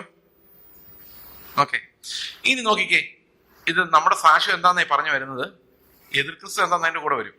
ഓക്കെ, ഇത് ശരിക്കും ഞാനിത് പണ്ട് ഇവിടെ പല സ്ഥലത്തും പറഞ്ഞിട്ടുള്ള കാര്യമാണ്. പഴയ നിയമ ന്യായപ്രമാണം തരുമ്പം കർത്താവ് ഒരു മാങ്ങാപ്പഴം പോലെയാണ് ഈ ന്യായപ്രമാണത്തെ തന്നത്. അതായത് ഒരു മാങ്ങാപ്പഴമാണ് ദൈവത്തിന്റെ കൽപ്പന എന്ന് വിചാരിച്ചു. ഉദാഹരണത്തിന് ഇപ്പൊ സമയം 11 മണിയായി, 11:30 ആകുമ്പോൾ ഇത് തീരും, അരമണിക്കൂർ സമയമുണ്ട്. ഞാൻ നിങ്ങൾക്ക് എല്ലാവർക്കും ഒരു മാങ്ങാപ്പഴം തന്നിട്ട് പറയാണ്, ഇത് മുഴുവൻ തിന്നണം. ഓക്കെ, ഇത് മുഴുവൻ തിന്നണം എന്ന് ഞാൻ പറയാം. ഇത് മുഴുവൻ ഫിനിഷ് ചെയ്യണം. എപ്പോഴത്തേക്ക്? 11:30 ആകുമ്പോഴേക്കും. എന്നിട്ട് നിങ്ങൾ 11:30 ആകുമ്പോൾ ഞാൻ ചോദിക്കുവാണ്, കൽപ്പന അനുസരിച്ചവരെല്ലാം ഒന്ന് കൈവെക്കുക. നിങ്ങൾ എത്ര പേര് തീർക്കും അത്? എല്ലാവരും തീർക്കും. ചില ആൾക്കാരെ തീർക്കാൻ വേണ്ടി കത്തി കൊണ്ട് പൂളി നക്കി അവസാനത്തെ ചാറും എടുത്ത് അതിന്റെ തൊലി അതിന്റെ ഞെട്ട എല്ലാം തിന്ന് അവസാനം ആ വൈറ്റ് സാധനം മാത്രമേ കാണുള്ളൂ. അത് ആവേശമുള്ള പരീക്ഷന ഫുൾ തിന്നു. ചുങ്കക്കാരൊക്കെ ഒന്ന് കടിച്ചിട്ടങ്ങ് കളഞ്ഞു. ബാക്കിയുള്ളൊരു കൽപ്പനകൾ അരിച്ച് പുറക്കുമ്പോഴും. പക്ഷെ കർത്താവ് 11:30 ആയപ്പം, അല്ല, ഞാൻ നിങ്ങളോട് പറയാണ്, കൽപ്പന അനുസരിച്ചവരെല്ലാം കൈപൊക്കാൻ പറയുമ്പോൾ നിങ്ങൾ എല്ലാവരും കൈപൊക്കും. പക്ഷെ നിങ്ങളുടെ എല്ലാവരുടെയും കയ്യിൽ മാങ്ങാണ്ടി ഉണ്ടായിരിക്കും. ഞാൻ നിങ്ങളോട് എന്താ പറഞ്ഞത്? ഇത് മുഴുവൻ തീർക്കുക. അതുപോലെ ഈ പഴയ നിയമത്തിലെ കൽപ്പനകൾ അനുസരിച്ച് ഒത്തിരി പേരുണ്ടായിരുന്നെങ്കിലും കർത്താവ് എന്ന് പറഞ്ഞു ഇതൊന്നും പൂർത്തിയായിട്ടില്ല, ഇത് പൂർത്തിയാക്കാനാ ഞാൻ വന്നതെന്ന് പറഞ്ഞുകൊണ്ട് അതിന്റെ മാങ്ങാണ്ടി അങ്ങ് എടുത്തു വെച്ചപ്പോഴേക്കും എല്ലാ മനുഷ്യരും പാപികളായി മാറി. മനസ്സിലായോ? അപ്പോൾ ധനവാനായ ഒരു മനുഷ്യൻ ചെന്നിട്ട് കർത്താവിനോട് പറഞ്ഞു, കർത്താവ് ദൈവരാജ്യത്തിൽ പോകണമെന്ന് എനിക്ക് ആഗ്രഹമുണ്ട്, എന്താ ചെയ്യേണ്ടത്? അപ്പൊ കർത്താവ് പറഞ്ഞു, കൽപ്പനകളെ പ്രമാണിക്കുക. അപ്പൊ കൽപ്പനകളെ ചെറുപ്പം തൊട്ടേ പ്രമാണിക്കുന്നവനാ എന്ന് പറഞ്ഞു കഴിഞ്ഞാൽ അവൻ മാങ്ങയുടെ സത്ത് മുഴുവൻ ഊറ്റി കുടിച്ചിട്ട് ഞെടുപ്പും കൂടെ തിന്ന് തീർത്ത് ക്ലീനാക്കി കത്തി വെച്ച് വരഞ്ഞ് എല്ലാം തീർത്തവനാ, ഒന്നും ബാക്കിയില്ല. പൗലോസ് അങ്ങനെയായിരുന്നു, ന്യായപ്രമാണത്തിൽ നീതി സംബന്ധിച്ച്. അപ്പൊ കർത്താവ് പറഞ്ഞു, മോനെ, മാങ്ങാണ്ടി ബാക്കി കിടക്കുകയാണ്, അതുകൊണ്ട് നീ ഒരു കാര്യം ചെയ്യണം, നിന്റെ സ്വത്തെല്ലാം വിറ്റ് നീ ദരിദ്രർക്ക് കൊടുത്തിട്ട് എന്നെ അനുഗമിക്കണം. അപ്പോഴാണ് ഇവന് മനസ്സിലായത്, എന്നെ കൊണ്ട് പറ്റുന്ന പണിയല്ല. മാങ്ങാണ്ടി തിന്നാൻ ധൈര്യമുള്ള ആരെങ്കിലും ഉണ്ടോ ഇവിടെ? പറ്റുന്ന പണിയല്ല. അപ്പൊ കർത്താവ് ഉടനെ പറയാണ്, ധനവാൻ ദൈവരാജ്യത്തിൽ കിടക്കുന്നതിനേക്കാളും ഭേദം, എളുപ്പം ഒട്ടകം സൂചിക്കുഴയിലൂടെ കിടക്കുന്നത്.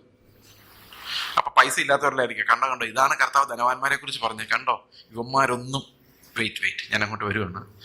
നമ്മളൊരു കഷ്ടപ്പെട്ടൊരു നൂല് ഒരു സൂചിക്കുഴയിലൂടെ കയറ്റാൻ വേണ്ടി പെടുന്ന പാട് നമുക്കറിയാം, അല്ലേ? ഇനിയിപ്പോ എന്നെയും കൊണ്ട് ജീവിതത്തിൽ ഒരിക്കലും നടക്കില്ല. കാരണം പ്രായത്തിന്റെ കണ്ണ് പ്രശ്നങ്ങളുണ്ട്. അതുകൊണ്ട് എനിക്കറിയത്തില്ല നടക്കുമെന്ന്. അതിലൂടെ ഒരു ഒട്ടകം കയറി പോകുന്നൊന്ന് ആലോചിച്ച് നോക്കി, നടക്കൂല. അപ്പൊ ശിഷ്യന്മാർ ചോദിക്കുക, ഈ ദൈവരാജ്യത്തിൽ കിടക്കുന്ന ഒരു സൂചിക്കുഴ പോലെ ആണെങ്കിൽ ആരെങ്കിലും രക്ഷപ്പെടുവോ? ആനയുടെ കാര്യം പോട്ടെ, ഒട്ടകത്തിന്റെ കാര്യം പോട്ടെ, ഒരു ഉറുമ്പെങ്കിലും കയറി പോവോ? മനസ്സിലായോ? ആരെ കൊണ്ടെങ്കിലും സാധിക്കുമോ രക്ഷിക്കപ്പെടാൻ? അപ്പൊ കർത്താവ് പറയാതെ മനുഷ്യരാൽ അസാധ്യം. ഇപ്പൊ ഈ മാങ്ങണ്ടി ഫിനിഷ് ചെയ്യാന്ന് പറയുന്നത് മനുഷ്യരാൽ, എന്നാൽ ദൈവത്താൽ സകലതും സാധ്യം. അപ്പൊ നിങ്ങൾ ചോദിക്കും, എന്തിനാണ് ഇങ്ങനെ കട്ടിയായ നിയമങ്ങൾ അദ്ദേഹത്തോട് കർത്താവ് പറഞ്ഞത്? നമുക്ക് ഗിരിപ്രഭാഷണത്തിലൂടെയും കർത്താവിന്റെ ഉപദേശങ്ങളുടെ എന്തിനാ അത്ര കട്ടിയായ പ്രമാണങ്ങൾ തന്നോ നമ്മൾ ചോദിക്കും. അതിന്റെ ഉത്തരം ഗലാത്യ ലേഖനം 3-ാം അധ്യായത്തിന്റെ 21-ാം വാക്യത്തിലുണ്ട്. വായിച്ചു.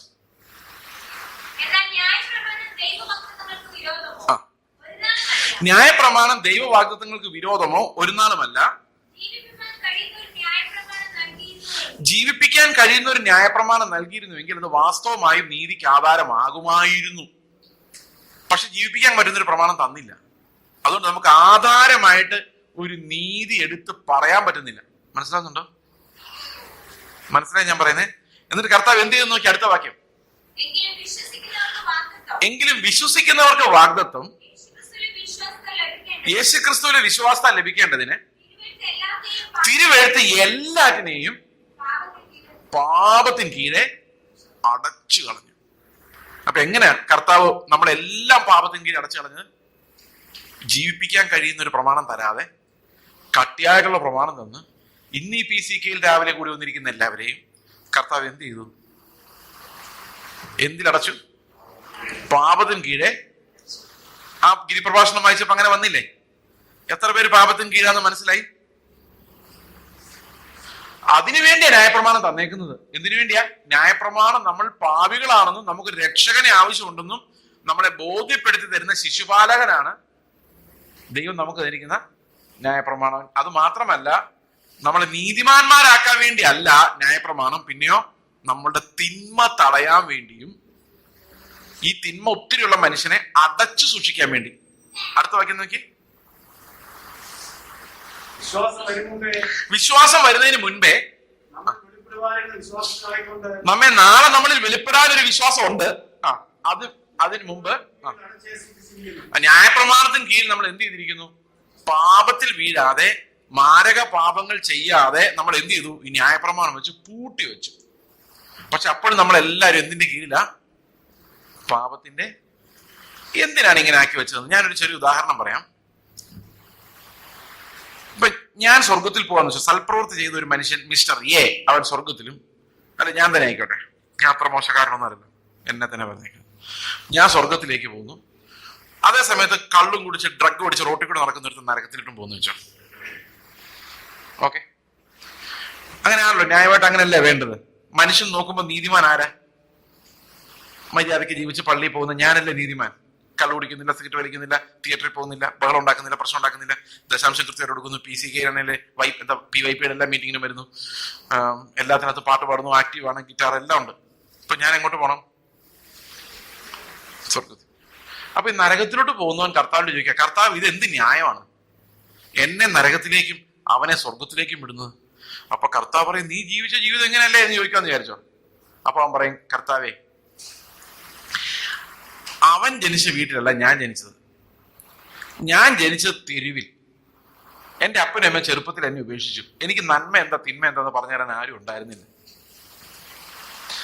ഞാൻ അതുകൊണ്ട് ഡ്രഗ് അഡിക്ഷനിടയിൽ വളർന്നു. ചെറുപ്പത്തിൽ ഞാൻ അബ്യൂസ് ചെയ്യപ്പെട്ടു. ഞാൻ ആ ലോകത്തിന്റെ ഒരു ഭാഗമായി മാറി. അവൻ ജനിച്ച വീട്ടിൽ എന്നെയും ഞാൻ ജനിച്ച തെരുവിൽ ഇവനെയും ജനിപ്പിച്ചിരുന്നുവെങ്കിൽ ഞാൻ നീതിമാനും അവനൊരു വഷളനുമായി പോവില്ലായിരുന്നു. എന്നെ എന്തിനാണ് ചേസിന്റെ വീട്ടിൽ ജനിപ്പിക്കാഞ്ഞെന്ന് ചോദിച്ചു കഴിഞ്ഞാൽ കർത്താവ് എന്ത് സമാധാനം പറയും സഹോദരങ്ങളെ? അപ്പൊ പ്രവൃത്തി വെച്ച ഒരാളെ വിധിച്ച ന്യായമാവോ? എത്രയൊക്കെ മനസ്സിലായി ഞാൻ പറഞ്ഞത്? പ്രവൃത്തി വിധിച്ചാൽ ന്യായമാവൂല.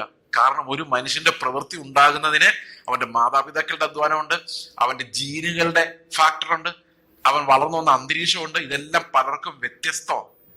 അപ്പൊ ഒരാൾ പ്രവർത്തിച്ചതുപോലെ വേറൊരാൾക്ക് പ്രവർത്തിക്കാൻ കഴിവില്ല. ഒരാളുടെ ഉള്ളിൽ ഹോർമോണുകൾ പ്രവർത്തിക്കുന്നതല്ല വേറൊരാളുടെ ഉള്ളിൽ ഹോർമോണുകൾ പ്രവർത്തിക്കുന്നത്. ഇപ്പൊ ഓരോരുത്തരുടെ സാഹചര്യങ്ങൾ മാറുന്നതനുസരിച്ച് അവരുടെ അനുസരണവും മാറും. ശരിയാണോ ഞാൻ പറഞ്ഞത്? അപ്പോ ജീവിപ്പിക്കാൻ കഴിയുന്ന ഒരു പ്രമാണം തന്നിരുന്നുവെങ്കിൽ എന്ത് ചെയ്തേനെ? അതനുസരിച്ച് കുറെ പേരെ നീതിമാന്മാരായനും തെരുവിൽ കിടക്കുന്നവനും ഈ സന്മാർഗബോധ ഉപദേശകരൻ ആരും ഇല്ലാത്തവരെല്ലാം നരകത്തിൽ പോയിന്. മനസ്സിലാവുന്നുണ്ടോ ഞാൻ പറയുന്നത്?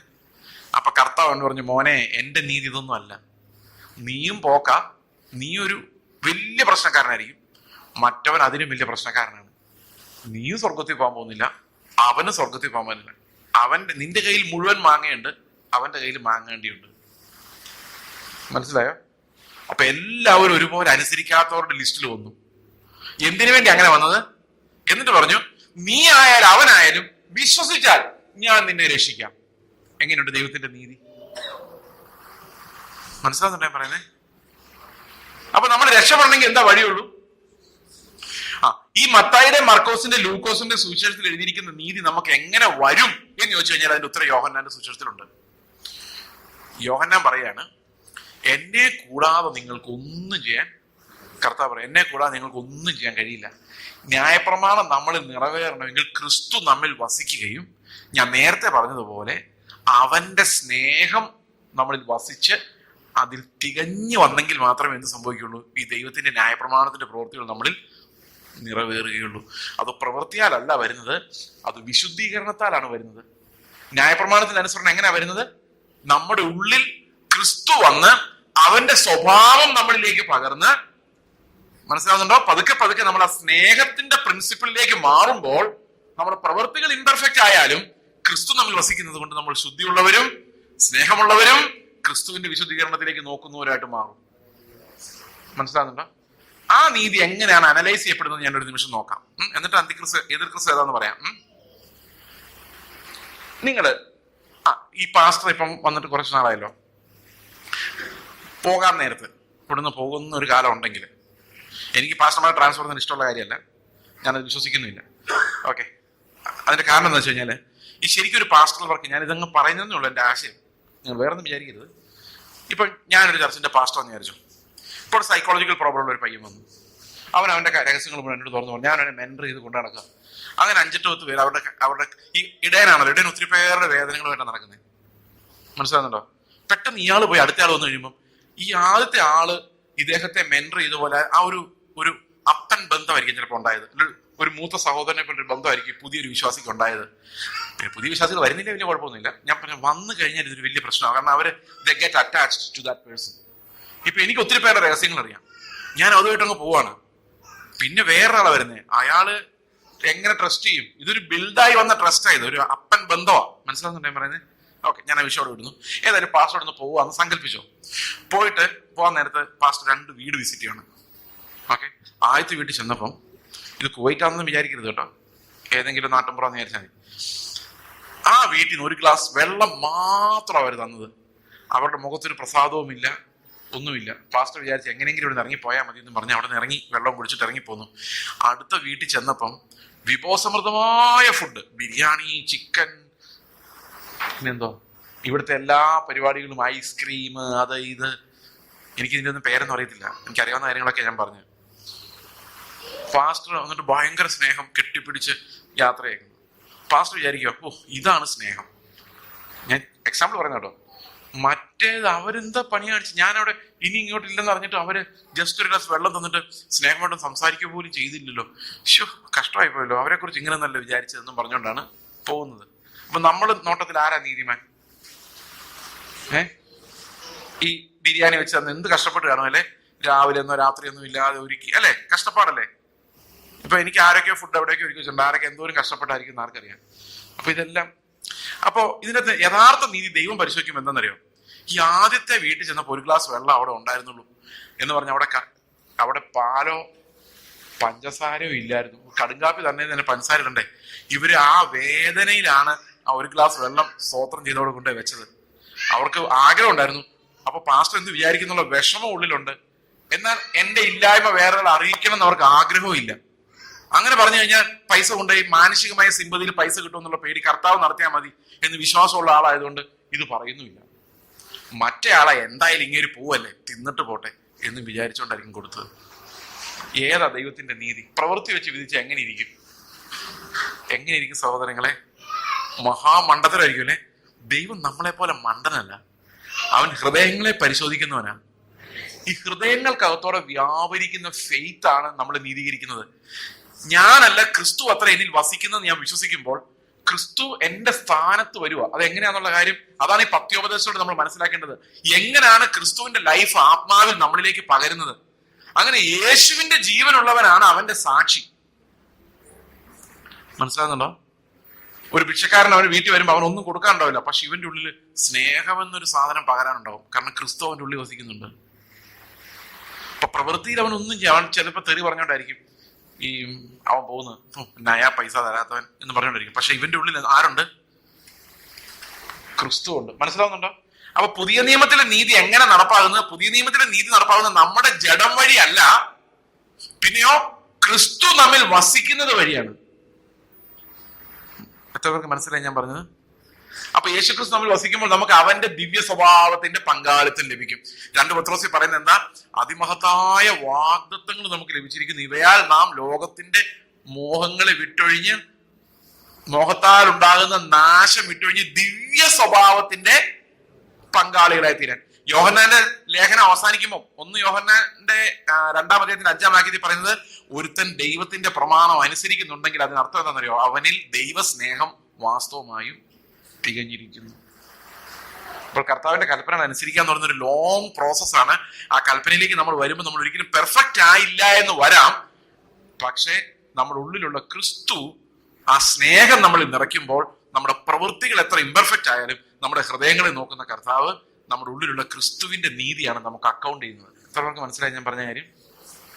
മനസ്സിലായോ? അപ്പൊ എങ്ങനെ ക്രിസ്ത്യ ജീവിതം എന്ന് പറയുന്നത് ഫുള്ളി വിശ്വാസത്താലാണ്. ഈ വിശ്വാസത്താലുള്ള നീതീകരണം പ്രവൃത്തിയാലുള്ള നീതീകരണം തമ്മിലുള്ള വ്യത്യാസം മനസ്സിലായോ? ഓക്കെ, നമുക്ക് കൂടുതൽ വിശദമായിട്ട് പിന്നീട് കാണാം. എതിർ ക്രിസ്തു എവിടെ വരുന്നത് ഞാൻ നിങ്ങളോട് പറയാം. എതിർ ക്രിസ്തു, അതാണ് നമ്മുടെ വിഷയം. ഈ കണ്ടംപററി ക്രിസ്ത്യാനിറ്റിക്കകത്ത് വന്നിരിക്കുന്ന ആ സാക്ഷ്യമില്ലായ്മയുടെ കാരണം എന്താണെന്ന് നമുക്കൊന്ന് ശ്രദ്ധിച്ചു നോക്കാം. Because we are no longer witnessing Christ, because we are witnessing men. മനുഷ്യനാണ് ഈ എതിർ ക്രിസ്തുവിന്റെ മർമ്മം എന്ന് പറയുന്നത്. എക്സാമ്പിൾ, ഇപ്പൊ ഞാൻ നിങ്ങളോട് പറയാണ്, ഇത് സത്യമായിട്ടാണോ ഞാൻ പറയുന്നത്, ശരിയാണോ നിങ്ങൾ പറയുന്നത്, യെസ് ഓർ നോ. നിങ്ങൾ വിശുദ്ധ ജീവിതം നയിച്ചില്ലെങ്കിൽ നിങ്ങൾ എല്ലാവരും നരകത്തിൽ പോകും. ശരിയോ തെറ്റോ? ശരിയെന്നുള്ളവര്, തെറ്റെന്നുള്ളവര്, എങ്ങനെയായാലും കുഴപ്പമില്ലാത്തവര്. ഞാൻ പറഞ്ഞത് ഭയങ്കര ശരിയാ. കാരണം വിശുദ്ധിയെ കൂടാതെ വിശുദ്ധരല്ലാത്തവരാരും ദൈവത്തെ കാണുന്നില്ല അല്ലേ? വിശുദ്ധന്മാർക്ക് മാത്രമേ ദൈവത്തെ കാണാൻ പറ്റുള്ളൂ. അതുപോലെ വിശുദ്ധർക്ക് മാത്രമേ, വിശുദ്ധി ഇല്ലാത്ത ആർക്കും ദൈവത്തെ കാണാനോ അറിയാനോ അവൻ്റെ കൂടെ ഇരിക്കാനോ പറ്റുകയില്ല. പക്ഷെ ഞാൻ പറഞ്ഞപ്പോൾ അതിനകത്തൊരു പ്രോബ്ലം ഉണ്ടായി. എന്താ പ്രോബ്ലം എന്നറിയോ? ഞാൻ പറഞ്ഞപ്പോൾ അത് എന്റെ വിശുദ്ധിയായി മാറി. എങ്ങനെയായി മാറിയെന്ന് വെച്ച് കഴിഞ്ഞാൽ, നിങ്ങൾ എന്നോട് തിരിച്ചൊരു ചോദ്യം ചോദിക്കുക, പാസ്റ്റർ സ്വർഗത്തിൽ പോകുമോ എന്ന് ചോദിച്ചു കഴിഞ്ഞാൽ ഞാൻ എന്ത് പറയേണ്ടി വരും? ഞാൻ പോവും, അല്ലെങ്കിൽ എനിക്ക് പ്രസംഗിക്കാൻ വരാൻ പറ്റത്തില്ലല്ലോ. ഞാൻ സ്വർഗത്തിൽ പോകുന്ന ഉറപ്പില്ലെങ്കിൽ ഞാൻ എങ്ങനെ നിങ്ങളോട് സ്വർഗത്തെ കുറിച്ച് പറയും? അപ്പൊ നിങ്ങൾക്ക് സ്വർഗത്തിൽ പോകാൻ ആരെ പോലെ ആയാൽ മതി. നിങ്ങളുടെ കണ്ണ് ചൂഴ്ന്നെടുത്ത് എറിഞ്ഞ് കളയണ്ട, നിങ്ങള് സ്വത്ത് വിറ്റ് ദരിദ്രർക്ക് കൊടുക്കണ്ട, ഗിരിപ്രഭാഷണത്തിൽ നോക്കണ്ട, ക്രിസ്തുവിലേക്ക് നോക്കണ്ട. ആരെ പോലെ ആയാൽ മതി? പാസ്റ്ററെ പോലെ ആയാൽ മതി. എന്റെ സഹോദരങ്ങളെ, ഇന്ന് നമ്മുടെ ചുറ്റും ഇങ്ങനെയുള്ള അനേകം നീതിയുടെ ബിംബങ്ങളുണ്ട്. ഈ നീതിയുടെ ബിംബങ്ങളെ അനുഗമിക്കുന്നവർ ഒന്നും രക്ഷപ്പെടുകയല്ല. കാരണം അവർ നോക്കുന്ന ക്രിസ്തുവിനെ അല്ല, വീണുപോയ മനുഷ്യരെയാണ്. എത്രയൊക്കെ മനസ്സിലായി ഞാൻ പറയുന്നത്? ഇനി ഞാനൊരു വലിയ ഞെട്ടിപ്പിക്കുന്ന രഹസ്യം കൂടെ പറയട്ടെ, നിങ്ങൾ ഞെട്ടരുത്. ഈ മഹാത്മാഗാന്ധി പറഞ്ഞിട്ടുണ്ട്, ഞാൻ ജീവിക്കുന്നത് തന്നെയാണ് ഞാൻ പ്രസംഗിക്കുന്നതെന്ന്. നിങ്ങളും പലപ്പോഴും ചിന്തിക്കാറില്ല, ഈ പാസ്റ്റർമാര് പ്രസംഗിക്കുന്നേ ഉള്ളൂ, ജീവിക്കുന്നില്ലെന്ന്. ഞാനൊരു കാര്യം പറയട്ടെ, ഞാൻ പ്രസംഗിക്കുന്നൊന്നും അല്ല, ഞാൻ ജീവിക്കുന്നത്. ഞെട്ടിയോ? ഞാൻ ജീവിക്കുന്ന കാര്യങ്ങൾ നിങ്ങളോട് പ്രസംഗിച്ചാൽ നിങ്ങൾ എന്നെ പോലെയല്ലേ ആവുള്ളൂ. ഞാനും നിങ്ങളും എല്ലാം ആരുടെ നീതിയാ പറഞ്ഞോണ്ടിരിക്കുന്നത്? ക്രിസ്തുവിന്റെ നീതിയാ. പിടിക്കാമോ എന്ന് വിചാരിച്ചോണ്ട് അവന്റെ മരണത്തിൽ പങ്കാളിയായി അവന്റെ ജീവനെ അനുഭവിച്ചുകൊണ്ട് സകലത്തെയും മലിനമെന്ന് എണ്ണി ഓടിക്കൊണ്ടിരിക്കുന്നത് ആരെ പ്രാപിക്കാൻ വേണ്ടി? എന്നെ പ്രാപിക്കാൻ വേണ്ടിയാണ്. എന്റെ പ്രവർത്തികളെ കുറിച്ച് കേൾക്കാൻ വേണ്ടിയാണ്? അല്ല, ക്രിസ്തുവിന്റെ നീതി നമ്മളെ സ്വതന്ത്രരാക്കാൻ വേണ്ടിയാണ്. അപ്പൊ നമ്മളെല്ലാവരും ഉയർത്തുന്ന വചനം, വിശ്വാസ വചനം ആരുടെ നീതിയാ? യേശുവിന്റെ നീതിയാ. അപ്പൊ യേശുവിന്റെ നീതിയുടെ പ്രസംഗമാണ് നമ്മളെല്ലാവരും. അപ്പൊ നമ്മളെല്ലാവരും ആ നീതിയിലേക്ക് പോയിക്കൊണ്ടിരിക്കുന്നവരാ. ആരും പെർഫെക്റ്റ് അല്ല, പക്ഷെ നമ്മുടെ എല്ലാവരുടെ ഉള്ളിൽ കർത്താവ് വസിക്കുന്നുണ്ട്. എത്ര പേർക്ക് വിശ്വാസമുണ്ട്? നിങ്ങളുടെ ഉള്ളിൽ കർത്താവ് വസിക്കുന്നുണ്ട്. അപ്പൊ ഫെയ്ത്ത് എന്ന് പറഞ്ഞാൽ എന്താ? ഫെയ്ത്ത് ലൈഫ് എന്ന് പറഞ്ഞാൽ എന്താ? ഗലാത്യർ 2:20 ഇങ്ങനെ പറയുന്നു, ഞാൻ ക്രിസ്തുവിനോടൊപ്പം ക്രൂശിക്കപ്പെട്ടിരിക്കുന്നു, ഇനി ജീവിക്കുന്നത് ഞാനല്ല, ക്രിസ്തു അത്ര എന്നിൽ വസിക്കുന്നു.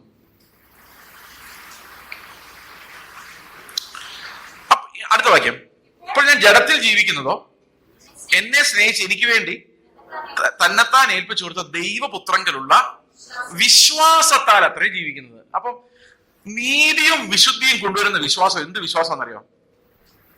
ഞങ്ങൾ മിഷണറിമാരായിരിക്കും, പലരും ഞങ്ങളോട് ചോദിക്കുക, നിങ്ങൾ എങ്ങനെയാ ജീവിക്കുന്നേ?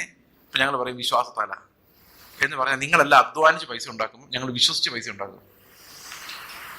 മനസ്സിലായി? ഇതാണ് വിശ്വാസ ജീവിതം എന്നോ നമ്മൾ പലരും വിചാരിച്ചിരിക്കുന്നത്. വിശ്വാസ ജീവിതം എന്ന് പറഞ്ഞാൽ പൈസ ഇല്ലാതിരിക്കുമ്പോൾ കർത്താവേ ഞാൻ വിശ്വസിക്കുന്ന കർത്താവേ എനിക്ക് പൈസ തരും കർത്താവേ, പൈസ വരുന്നു. ഇതിനാണ് നമ്മുടെ വിശ്വാസ ജീവിതം എന്ന് പറയുന്നത്. അപ്പൊ വിശ്വാസം എന്ന ചൂണ്ടയുടെ അറ്റത്ത് എന്തോ കിടക്കുന്നത്? വിശ്വാസം എന്ന ചൂണ്ടയിട്ട് നമ്മൾ എന്തിനെടുക്കുന്നത്? പൈസ, ആരോഗ്യം, അല്ലേ? എനിക്കൊരു വയറുവേദന വന്നു, കർത്താവേ ഈ വയറുവേദന നീ മാറ്റും, ഞാൻ വിശ്വസിക്കുന്നു, വയറുവേദന മാറിയതിനായി സ്തോത്രം. നല്ല വിശ്വാസം, വയറുവേദന മാറ്റാൻ കൊള്ളാം, വേറെ ഒന്നിനും വിശ്വാസം കൊള്ളില്ല. പൈസ തരുന്ന ദൈവം, പൈസ മേടിക്കാനത് കൊള്ളാം. ആ വിശ്വാസം കൊണ്ട് എന്താ നിങ്ങൾക്ക് കിട്ടുള്ളൂ? പക്ഷെ നീതി ലഭിക്കാൻ, സ്വർഗരാജ്യത്തിൽ പോകാൻ, വിശുദ്ധരാകാൻ വേണ്ടി എന്താ വിശ്വസിക്കേണ്ടത്? വിശ്വാസത്തിന്റെ ചൂണ്ടയിൽ നമ്മൾ വിശ്വാസമായിട്ട് ആരെയാ പിടിക്കുന്നത്? ക്രിസ്തുവിനെ തന്നെയാണ്. അപ്പൊ ശരിയായ വിശ്വാസ ജീവിതം എന്ന് പറഞ്ഞാൽ ഞാനല്ല, ക്രിസ്തു അത്ര എന്നിൽ വസിക്കുന്നത്, ക്രിസ്തുവിനെ നേടാൻ വേണ്ടിയുള്ളതാണ്. അപ്പൊ വിശ്വാസം കൊണ്ട് ഞാൻ ആരെയാ നേടുന്നത്? എന്റെ ലൈഫ് അല്ല, പകരം യേശുവിന്റെ ലൈഫ്. അതാണ് എന്റെ വിറ്റ്നസ്. കർത്താവ് എങ്ങനെ ഇവിടെ ജീവിക്കുമായിരുന്നു എന്നുള്ള ആ ജീവനിലേക്കാണ് ഞാൻ വിശ്വാസത്താൽ പിടിച്ചു കയറുന്നത്. ഞാനല്ല ജീവിക്കുന്നത്, ക്രിസ്തുവാണ്. അപ്പം യഥാർത്ഥ വിശ്വാസ ലൈഫ് എന്ന് പറയുന്നത് ദൈവം എനിക്ക് സാധനങ്ങൾ കൊണ്ടുതരുന്നുള്ളതല്ല, പിന്നെയോ ക്രിസ്തു എന്നിൽ വസിക്കുന്നു, ഇനി ജീവിക്കുന്നത് ഞാനല്ല, ക്രിസ്തു അത്രേ. ഈ ഫെയ്ത്ത് ആണ് നമ്മളെ വിശദീകരിക്കുന്നത്. ഉദാഹരണത്തിന് ഇത് നമ്മൾ കൈകൊണ്ടല്ലാത്ത പരിച്ഛേദന എന്നൊക്കെയാണ്. ഫിലിപ്പി ലേഖനം 3-ാം അധ്യായമാണ് ഇത് ശരിക്കും ഞാൻ ഈ പറഞ്ഞ കാര്യം. കൈകൊണ്ടല്ലാത്ത പരിച്ഛേദന, ആത്മീക പരിച്ഛേദന ഏറ്റവരായ നാം, നമ്മുടെ പഴയ മനുഷ്യനെ ഉരിഞ്ഞു കളഞ്ഞവരായ നാം, പുതിയതിനെ ധരിക്കുന്നവരായ നാം, വിശ്വാസത്താൽ ആ പുതിയ മനുഷ്യനെ ധരിക്കുന്നു. പഴയത് ഉരിഞ്ഞുപോയി, പഴയത് പോയി, പഴയത് മരിച്ചു. ക്രിസ്തുവിന്റെ ക്രൂശിൽ അവനോടുകൂടെ മരിച്ചു. ശരിക്കുമുള്ള ക്രിസ്ത്യൻ ലൈഫ് സ്റ്റാർട്ട് ചെയ്യുന്ന അവന്റെ ക്രൂശിലാണ്. When Christ died for me, I died with him. ഞാൻ അവന്റെ മരണത്തിൽ പങ്കാളിയായി. അപ്പൊ അവൻ മരിച്ചപ്പോ ഞാനും മരിച്ചു. അതാ എന്റെ പങ്കാളിത്തം, എന്റെ share. It is not Christ who died, just Christ who died, I also died with him. വിശ്വാസം ഉണ്ടോ? ഈ വിശ്വാസമായിട്ടൊന്ന് നിങ്ങളൊന്ന് ജീവിതത്തെ നേരിട്ട് നോക്കി. എന്റെ പാസ്റ്ററെ, അവൻ എന്നെ ഒരു ബഹുമാനവും തരുന്നില്ല. നീ മരിച്ചല്ലോ, പിന്നെ നിന്നെ എന്നെ ബഹുമാനിക്കാനാ? You died, it is no longer you, അല്ലെ? ഓ, എനിക്ക് ഒരു ജോലി, ഒരു സുഖമില്ല. എന്തിനാ സുഖം? നീ മരിച്ചില്ലേ? മരിച്ചയാൾക്ക് എന്ത് സുഖം? ഏതെങ്കിലും മരിച്ചയാൾ പരാതി പറഞ്ഞിട്ടുണ്ടോ? ഞാൻ കിടക്കുന്ന പെട്ടി പോരാന്നും, ഇതിന് ഡെക്കറേഷൻ പോരെന്നും, നിങ്ങൾ പ്രസംഗിക്കുന്ന ഈ അനുമോദന പ്രസംഗം ശരിയാവുന്നില്ല എന്നും, നിങ്ങൾ എന്നെ പുകഴ്ത്തി പറഞ്ഞത് ഇൻട്രൊഡ്യൂസ് ചെയ്തൊന്നും ശരിയായില്ല, ഇത്രയൊന്നും പോരായിരുന്നു എന്നും ചില ആൾക്കാർ ഇങ്ങനെ ഇൻട്രൊഡക്ഷൻ എഴുതി കൊടുക്കുന്ന ഞാൻ കേട്ടിട്ടുണ്ട്. ഇങ്ങനെയൊക്കെ പറയാൻ പറഞ്ഞു. ചത്ത് കിടക്കുന്നവൻ ഇതൊന്നും പ്രശ്നമേ അല്ല. ജീവിക്കുന്ന ക്രിസ്തു ആണെങ്കിൽ ആര് ബഹുമാനിച്ചെന്നോ സ്നേഹിച്ചെന്നോ, ഞാൻ സ്നേഹിക്കുന്നതിനെല്ലാം പകരം എനിക്ക് കിട്ടിയോന്നോ ഒന്നും പ്രശ്നമല്ല. ക്രൂശിൽ കിടക്കുമ്പോൾ എല്ലാവരുടെ കുത്തുമ്പോഴും കർത്താവിന് സ്നേഹം മാത്രമേ ഉള്ളൂ. ആ ക്രിസ്തു എന്റെ ഉള്ളിൽ വസിച്ചാൽ ഭർത്താവ് കുനിച്ചു പിടിച്ച് 4 ഇടി ഇടിച്ചാലും എന്റെ സ്നേഹം എങ്ങോട്ടും പോകില്ല. അതിന്റെ കാര്യം എന്താ? ഞാനല്ല, പിന്നെ ആരാ എന്നിൽ വസിക്കുന്നത്? അപ്പൊ യഥാർത്ഥ ജീവൻ ക്രിസ്തുവിന്റെ ജീവനാണ് നമ്മൾ വിശ്വാസത്താൽ ജീവിക്കുന്നത്. അല്ലാതെ കുറച്ചുകൂടെ നല്ല കാർ വാങ്ങിക്കുന്നതല്ല വിശ്വാസം. പിന്നെ എന്താണ്? അപ്പൊ എതിർ ക്രിസ്തു എന്ന് പറയുന്നത് ആരാണ്? ക്രിസ്തുവിന്റെ നീതിയിലേക്ക് നമ്മളെ വിടാതെ മാനുഷികമായ ഒരു നീതിയിലേക്ക് നമ്മൾ എത്തിച്ച് ഗുരുക്കന്മാര് അവരുടെ പിന്നാലെ നമ്മൾ നടക്കുകയാണ്. എത്ര വിശുദ്ധനായ മനുഷ്യനാണെന്നറിയോ? ഇപ്പൊ നിങ്ങൾ എന്നെ കാണുമ്പോൾ വിചാരിക്കും എന്തൊരു ദൈവഭക്തനായ മനുഷ്യൻ. വിചാരിക്കുന്നതുകൊണ്ട് എനിക്ക് കുഴപ്പമൊന്നുമില്ല. പക്ഷെ കർത്താവിനെ പിടിക്കാമോ എന്ന് വിചാരിച്ച് നിങ്ങളെ പോലെ ഓടുന്ന ഒരു മനുഷ്യനാണ് ഞാനും. എനിക്ക് വചനം വെളിപ്പെടുത്തി തന്നുകൊണ്ട് ആ വഴി നിങ്ങൾക്ക് കാണിച്ചു തരാൻ വേണ്ടി ഞാൻ നിങ്ങളോട് പറയുവാണ്, ഞാൻ ഓടുന്നത് പോലെ നിങ്ങളും എന്റെ പിന്നാലെയോ മുമ്പിൽ കയറിയോ ഓടിക്കോ, വേറൊരു വഴിയുമില്ല വിശദീകരിക്കപ്പെടാൻ എന്ന് പറയാൻ വേണ്ടി മാത്രമാണ് ഞാൻ നിൽക്കുന്നത്. അല്ല, നിങ്ങൾ എന്നെ പോലെ ആകാൻ ശ്രമിച്ചാൽ ഞാനിത് എങ്ങനെ പഠിച്ചെന്നറിയോ? അതുപോലെ പറഞ്ഞിട്ട് ഞാൻ അവസാനിപ്പിക്കാം. ഞാൻ പണ്ടൊക്കെ പ്രസംഗിക്കുമ്പോൾ ഞങ്ങൾ പിള്ളേരെ എടുത്ത് വളർത്തിയ കഥ പറയുമായിരുന്നു. ഇപ്പോഴും ഇടയ്ക്ക് ഇങ്ങനെ ഇല്ലസ്ട്രേഷൻ ആയിട്ടൊക്കെ പറയാറുണ്ട്. ഞങ്ങൾക്ക് 4 പിള്ളേർ, 3 പേരെ അഡോപ്റ്റ് ചെയ്ത് വളർത്തിയ പിള്ളേർ. അപ്പൊ ഞാനിങ്ങനെ അവരുടെ കഥകൾ പറയുമ്പോൾ പലരുടെ ഉള്ളില് തോന്നുന്നു ചേസ് പാസ്റ്റർ ഭയങ്കര നീതിമാനായോണ്ടല്ലേ ഒരു കൊച്ചുള്ളിടത്ത് 3 പേരെ കൂടെ എടുത്ത് അവരെയും പപ്പ അമ്മ എന്ന് വിളിച്ച് മക്കളാക്കി മാറ്റിയത് ഭയങ്കര നീതി ഉള്ളതുകൊണ്ടല്ലേ എന്ന് ആൾക്കാർ ചിന്തിക്കുകയും എന്നോട് പലരും എന്ന് പറയുന്നുണ്ട്, പാസ്റ്റർ പ്രസംഗിച്ചപ്പോഴാണ് ഞങ്ങൾക്ക് 1-2 കുഞ്ഞുങ്ങളെടുത്ത് വളർത്തിയാൽ കൊള്ളാമെന്ന് തോന്നുന്നു. അപ്പൊ അവരാരെ നോക്കി ഓടുന്നേ? എന്നെ നോക്കി ഓടുന്നു. അപകടം എന്താണെന്നറിയോ? അപകടം ഭയങ്കര അപകടമാണ്. കാരണം ഞാൻ ചെയ്ത പ്രവൃത്തികൾ ഈ കുഞ്ഞുങ്ങളെ വളർത്തിയത് ദൈവത്തിന്റെ സന്നിധിയിൽ പെർഫെക്റ്റ് ആയോ? ആഗ്രഹം ഉണ്ടായിരുന്നു. പക്ഷെ ഇവരെന്നെ നോക്കി എടുത്തു കഴിഞ്ഞാൽ ഇവർ പെർഫെക്റ്റ് ആവുമോ? സ്വന്തം മക്കൾ കുസൃതി കാണിക്കുമ്പോൾ തലവഴി പൊട്ടിക്കുന്നവര് നമ്മൾ വല്ലയിടത്തും കുഞ്ഞിനെ എടുത്തോണ്ട് വന്നിട്ട് അവൻ നമുക്ക് ഇഷ്ടമില്ലാത്ത പണി കാണിച്ചാൽ നമുക്ക് ദേഷ്യം 4 ഇരട്ടിയായിരിക്കും വരുന്നത്. പണ്ടത്തെക്കാൾ ഇരട്ടിച്ച നരകയോഗ്യനായിട്ട് മാറാൻ അത് മതി. മനസ്സിലാകുന്നുണ്ട്? ഒരു മനുഷ്യനെ അനുഗമിച്ചാലുള്ള പ്രശ്നം. ഞാനതൊരു ചെറിയ എക്സാമ്പിളോടെ പറയാം. ഞങ്ങൾക്ക് 4 പിള്ളേരുണ്ടെന്ന് പറഞ്ഞില്ല. 3 അഡോപ്റ്റഡ് പിള്ളേരിൽ ഒരാൾ HIV പോസിറ്റീവാണ്. അവന്റെ അപ്പനും അമ്മയും എയ്ഡ്സ് ആയിട്ട് മരിച്ചു പോയാണ്. അപ്പോൾ ഒരു ദിവസം ഇവനെ കാണാൻ വേണ്ടി ഞങ്ങൾ കുടുംബമായിട്ട് ബാംഗ്ലൂരിൽ കെയർ സെന്ററിൽ ഇപ്പം താമസിക്കുന്നത്. അവനെ കാണാൻ വേണ്ടി ഞങ്ങൾ കുടുംബമായിട്ട് അവിടെ ചെന്നു. ഈ പ്രവൃത്തികൾ എന്തുകൊണ്ട് കൗണ്ട് ചെയ്യുന്നില്ല എന്ന് പറയാൻ വേണ്ടിയാ. ഞാൻ അവിടെ ചെന്നപ്പം ഇവൻ യാത്രയൊക്കെ പറഞ്ഞ് ഞാൻ ഇറങ്ങാൻ നേരത്ത് ഇവൻ എന്നെ നോക്കി നിൽക്കുന്നുണ്ട്. എനിക്ക് ഒന്നും കൂടെ ഇവന്റെ അടുത്ത് പോയി ഒരു ബൈ പറഞ്ഞേക്കാം ഞാൻ പിന്നെ അവൻ്റെ അടുത്ത് ചെന്നു. ഇങ്ങനെ ഞാനിങ്ങനെ കെട്ടിപ്പിടിച്ചിട്ട് പറഞ്ഞു, മോനെ പപ്പ അടുത്ത മാസം പിന്നെയും വരാം കേട്ടോ എന്ന് പറഞ്ഞു. ഇവൻ എന്നെ വട്ടത്തിൽ അങ്ങ് മുറുക്കി കെട്ടിപ്പിടിച്ചിട്ട് ഒരൊറ്റ കരച്ചിലും കരഞ്ഞു. കരച്ചിലെന്ന് പറഞ്ഞാൽ എൻ്റെ ഷർട്ട് മുഴുവൻ നനഞ്ഞു കുളിച്ചു കണ്ണുനീരുണ്ട്. ഞാൻ വിചാരിച്ചു അവൻ്റെ വിഷമങ്ങളെല്ലാം ഒന്ന് തീർന്നോട്ടെ വിചാരിച്ച് ഞാൻ അങ്ങനെ അവനെ കെട്ടിപ്പിടിച്ചോണ്ട് നിന്നു. കുറച്ച് കഴിഞ്ഞപ്പോൾ അവൻ്റെ വിഷമങ്ങളൊക്കെ പോയി. അവർക്ക് ചിരിച്ചു, ഞാൻ ചിരിച്ചു, ബൈ പറഞ്ഞു, ഞങ്ങൾ പോകും. വണ്ടിയിലിരിക്കുമ്പോൾ ഞാൻ ആലോചിച്ചു, കർത്താവ് എനിക്ക് എന്തുകൊണ്ടാണ് അവനെ എൻ്റെ സ്വന്തം മോനെ പോലെ എൻ്റെ വീട്ടിൽ വളർത്താൻ പറ്റാത്തത്? ഉടൻ ആത്മാവിന്റെ ശബ്ദം ഞാൻ കേട്ടു, അത് നിന്റെ മകനല്ലാത്തോണ്ട്, നിന്റെ രക്തമല്ലാത്തോണ്ട്. ഞാൻ പറഞ്ഞു, കർത്താവെ, നമ്മളിങ്ങനെയാണല്ലോ എക്സ്ക്യൂസ് പറയുമല്ലോ കർത്താവിൻ്റെ അടുത്ത്. കർത്താവെ, 3-ാം വയസ്സിൽ അവൻ ഞങ്ങളുടെ വീട്ടിൽ വന്നതാണ്. അന്ന് അവൻ്റെ ഗമ്മീന്ന് ബ്ലീഡിങ്, ലൂസ് മോഷൻ, പനി. അന്ന് ഗ്ലൗസ് വെച്ചിട്ടാണെങ്കിലും ഇവനെ എടുത്തുകൊണ്ട് നടക്കുകയും ഹോസ്പിറ്റലിൽ കൊണ്ടുപോവുകയും പപ്പ അമ്മ എന്ന് വിളിപ്പിക്കുകയും സ്കൂളിൽ കൊണ്ടുപോയി എൻ്റെ മകനാന്ന് പറഞ്ഞ് ചേർക്കുകയും 10 വർഷം അവനോട് വളർത്തുകയും ചെയ്തിട്ട് ഞങ്ങൾ കേരളത്തിലോട്ട് വന്നപ്പം കേരളത്തിൽ കൊണ്ടുവന്ന് ഇവനെ താമസിപ്പിക്കാൻ സ്ഥലമില്ല. ഇവന് TB പോലുള്ള സെക്കൻഡറി ഇൻഫെക്ഷൻസ് വരാൻ തുടങ്ങി. അത് മറ്റു പിള്ളേർക്ക് പകരും. പിന്നെ കേരളത്തിൽ വന്നു കഴിയുമ്പം മകൻ എയ്ഡ്സ് ഉണ്ട്, HIV ഉണ്ട്, അപ്പനും അമ്മയ്ക്കും ഇല്ല. ഇവനെങ്ങനെ വന്നു എന്നുള്ള ചോദ്യം വരും. പിന്നെ കുഞ്ഞുങ്ങളെ കടത്തിക്കൊണ്ടാണ് കിഡ്നാപ്പ്. ഇത് ആകെ പുലിവാലാവും. അതുകൊണ്ടല്ലേ കർത്താവെ ഞങ്ങൾ അവനെ കെയർ സെന്ററിൽ വിട്ടിട്ട് പോകുന്നത്? ന്യായമല്ലേ ഞാൻ ചെയ്തത്? അതും 1-ാം തരം കെയർ സെന്ററാണ്. അതായത് ഗവൺമെന്റ് അവാർഡുകളൊക്കെ മേടിച്ചിട്ടുള്ള ക്രിസ്ത്യൻ കെയർ സെന്ററാണ്. അവര് രക്ഷയെക്കുറിച്ച് പഠിപ്പിക്കുന്ന നല്ല സുവിശേഷകർ നടത്തുന്ന പ്രസ്ഥാനം. ഒരു ഫുൾ ടൈം ഡോക്ടറുള്ള. ഞാൻ ചെയ്തതിനകത്ത് എന്തെങ്കിലും തെറ്റുണ്ടോ സഹോദരങ്ങളെ? കർത്താവ് പറഞ്ഞു, നീ എന്ത് ന്യായം പറഞ്ഞാലും പണ്ട് തൊട്ടേ ഈ ന്യായം പറയുന്നതിൽ നീ മിടുക്കനാണ്. അതെന്നോട് പലരും പറഞ്ഞിട്ടുണ്ട്. കർത്താവ് പറഞ്ഞു, പണ്ട് തൊട്ടേ ഈ ന്യായം പറയുന്നത് നീ മിടുക്കനാണ്, പക്ഷെ നീ ഇത് സ്വന്തം രക്തം അല്ലാത്തതുകൊണ്ടാണ് നീ ഇത് ചെയ്തത്. ഞാൻ പെട്ടെന്ന് വണ്ടി ഓടിച്ചോണ്ടിരിക്കുക, എൻ്റെ കണ്ണ് നിറഞ്ഞ് എനിക്ക് വണ്ടി ഓടിക്കാൻ പറ്റാത്ത അവസ്ഥയായി പോയി. ഞാൻ നോക്കിയപ്പോൾ സംഗതി ശരിയാണ്. ഞാൻ ഒരു നിമിഷം ഓർത്തു, എൻ്റെ സ്വന്തം രക്തത്തിൽ പിറന്ന മകനായിരുന്നു ഇങ്ങനൊരു പ്രോബ്ലം ഉണ്ടായിരുന്നെങ്കിൽ ഞാൻ അവനെ ബാംഗ്ലൂരിലെ കെയർ സെന്ററിൽ ചിലപ്പോൾ വിടേണ്ടി വരുമായിരുന്നേനെ. പക്ഷെ ഞാൻ അവനെ ബാംഗ്ലൂർ വിട്ടിട്ട് എറണാകുളത്ത് പോയി ഒരു വീട് വാടകയ്ക്ക് എടുത്ത് അവിടെ താമസിക്കില്ലായിരുന്നു. അവന്റെ അടുത്ത് തന്നെ ഞാനൊരു വീട് വാടകയ്ക്ക് എടുത്തേനെ. എല്ലാ ദിവസവും അവനെ വന്ന് കണ്ട് അവനെ കെട്ടിപ്പിടിച്ച് കരഞ്ഞേനെ. എൻ്റെ ജീവിതത്തിൽ വലിയൊരു സങ്കടമായിട്ടൊരു ഭാരമായിട്ട് എൻ്റെ ഉള്ളിൽ കിടന്നേനെ അല്ലേ. പക്ഷെ ഇതൊന്നും എനിക്കില്ല. അവിടെയാണ് ഞാൻ മനസ്സിലാക്കിയത്, ഞാൻ വെറും പൊളിയാണ്. അവന് നന്നാകണമെന്നുണ്ട്, അവന് പൈസ ആവശ്യമുള്ള കൊടുക്കുന്നുണ്ട്, ഹോസ്റ്റലിൽ പൈസ അടയ്ക്കുന്നുണ്ട്.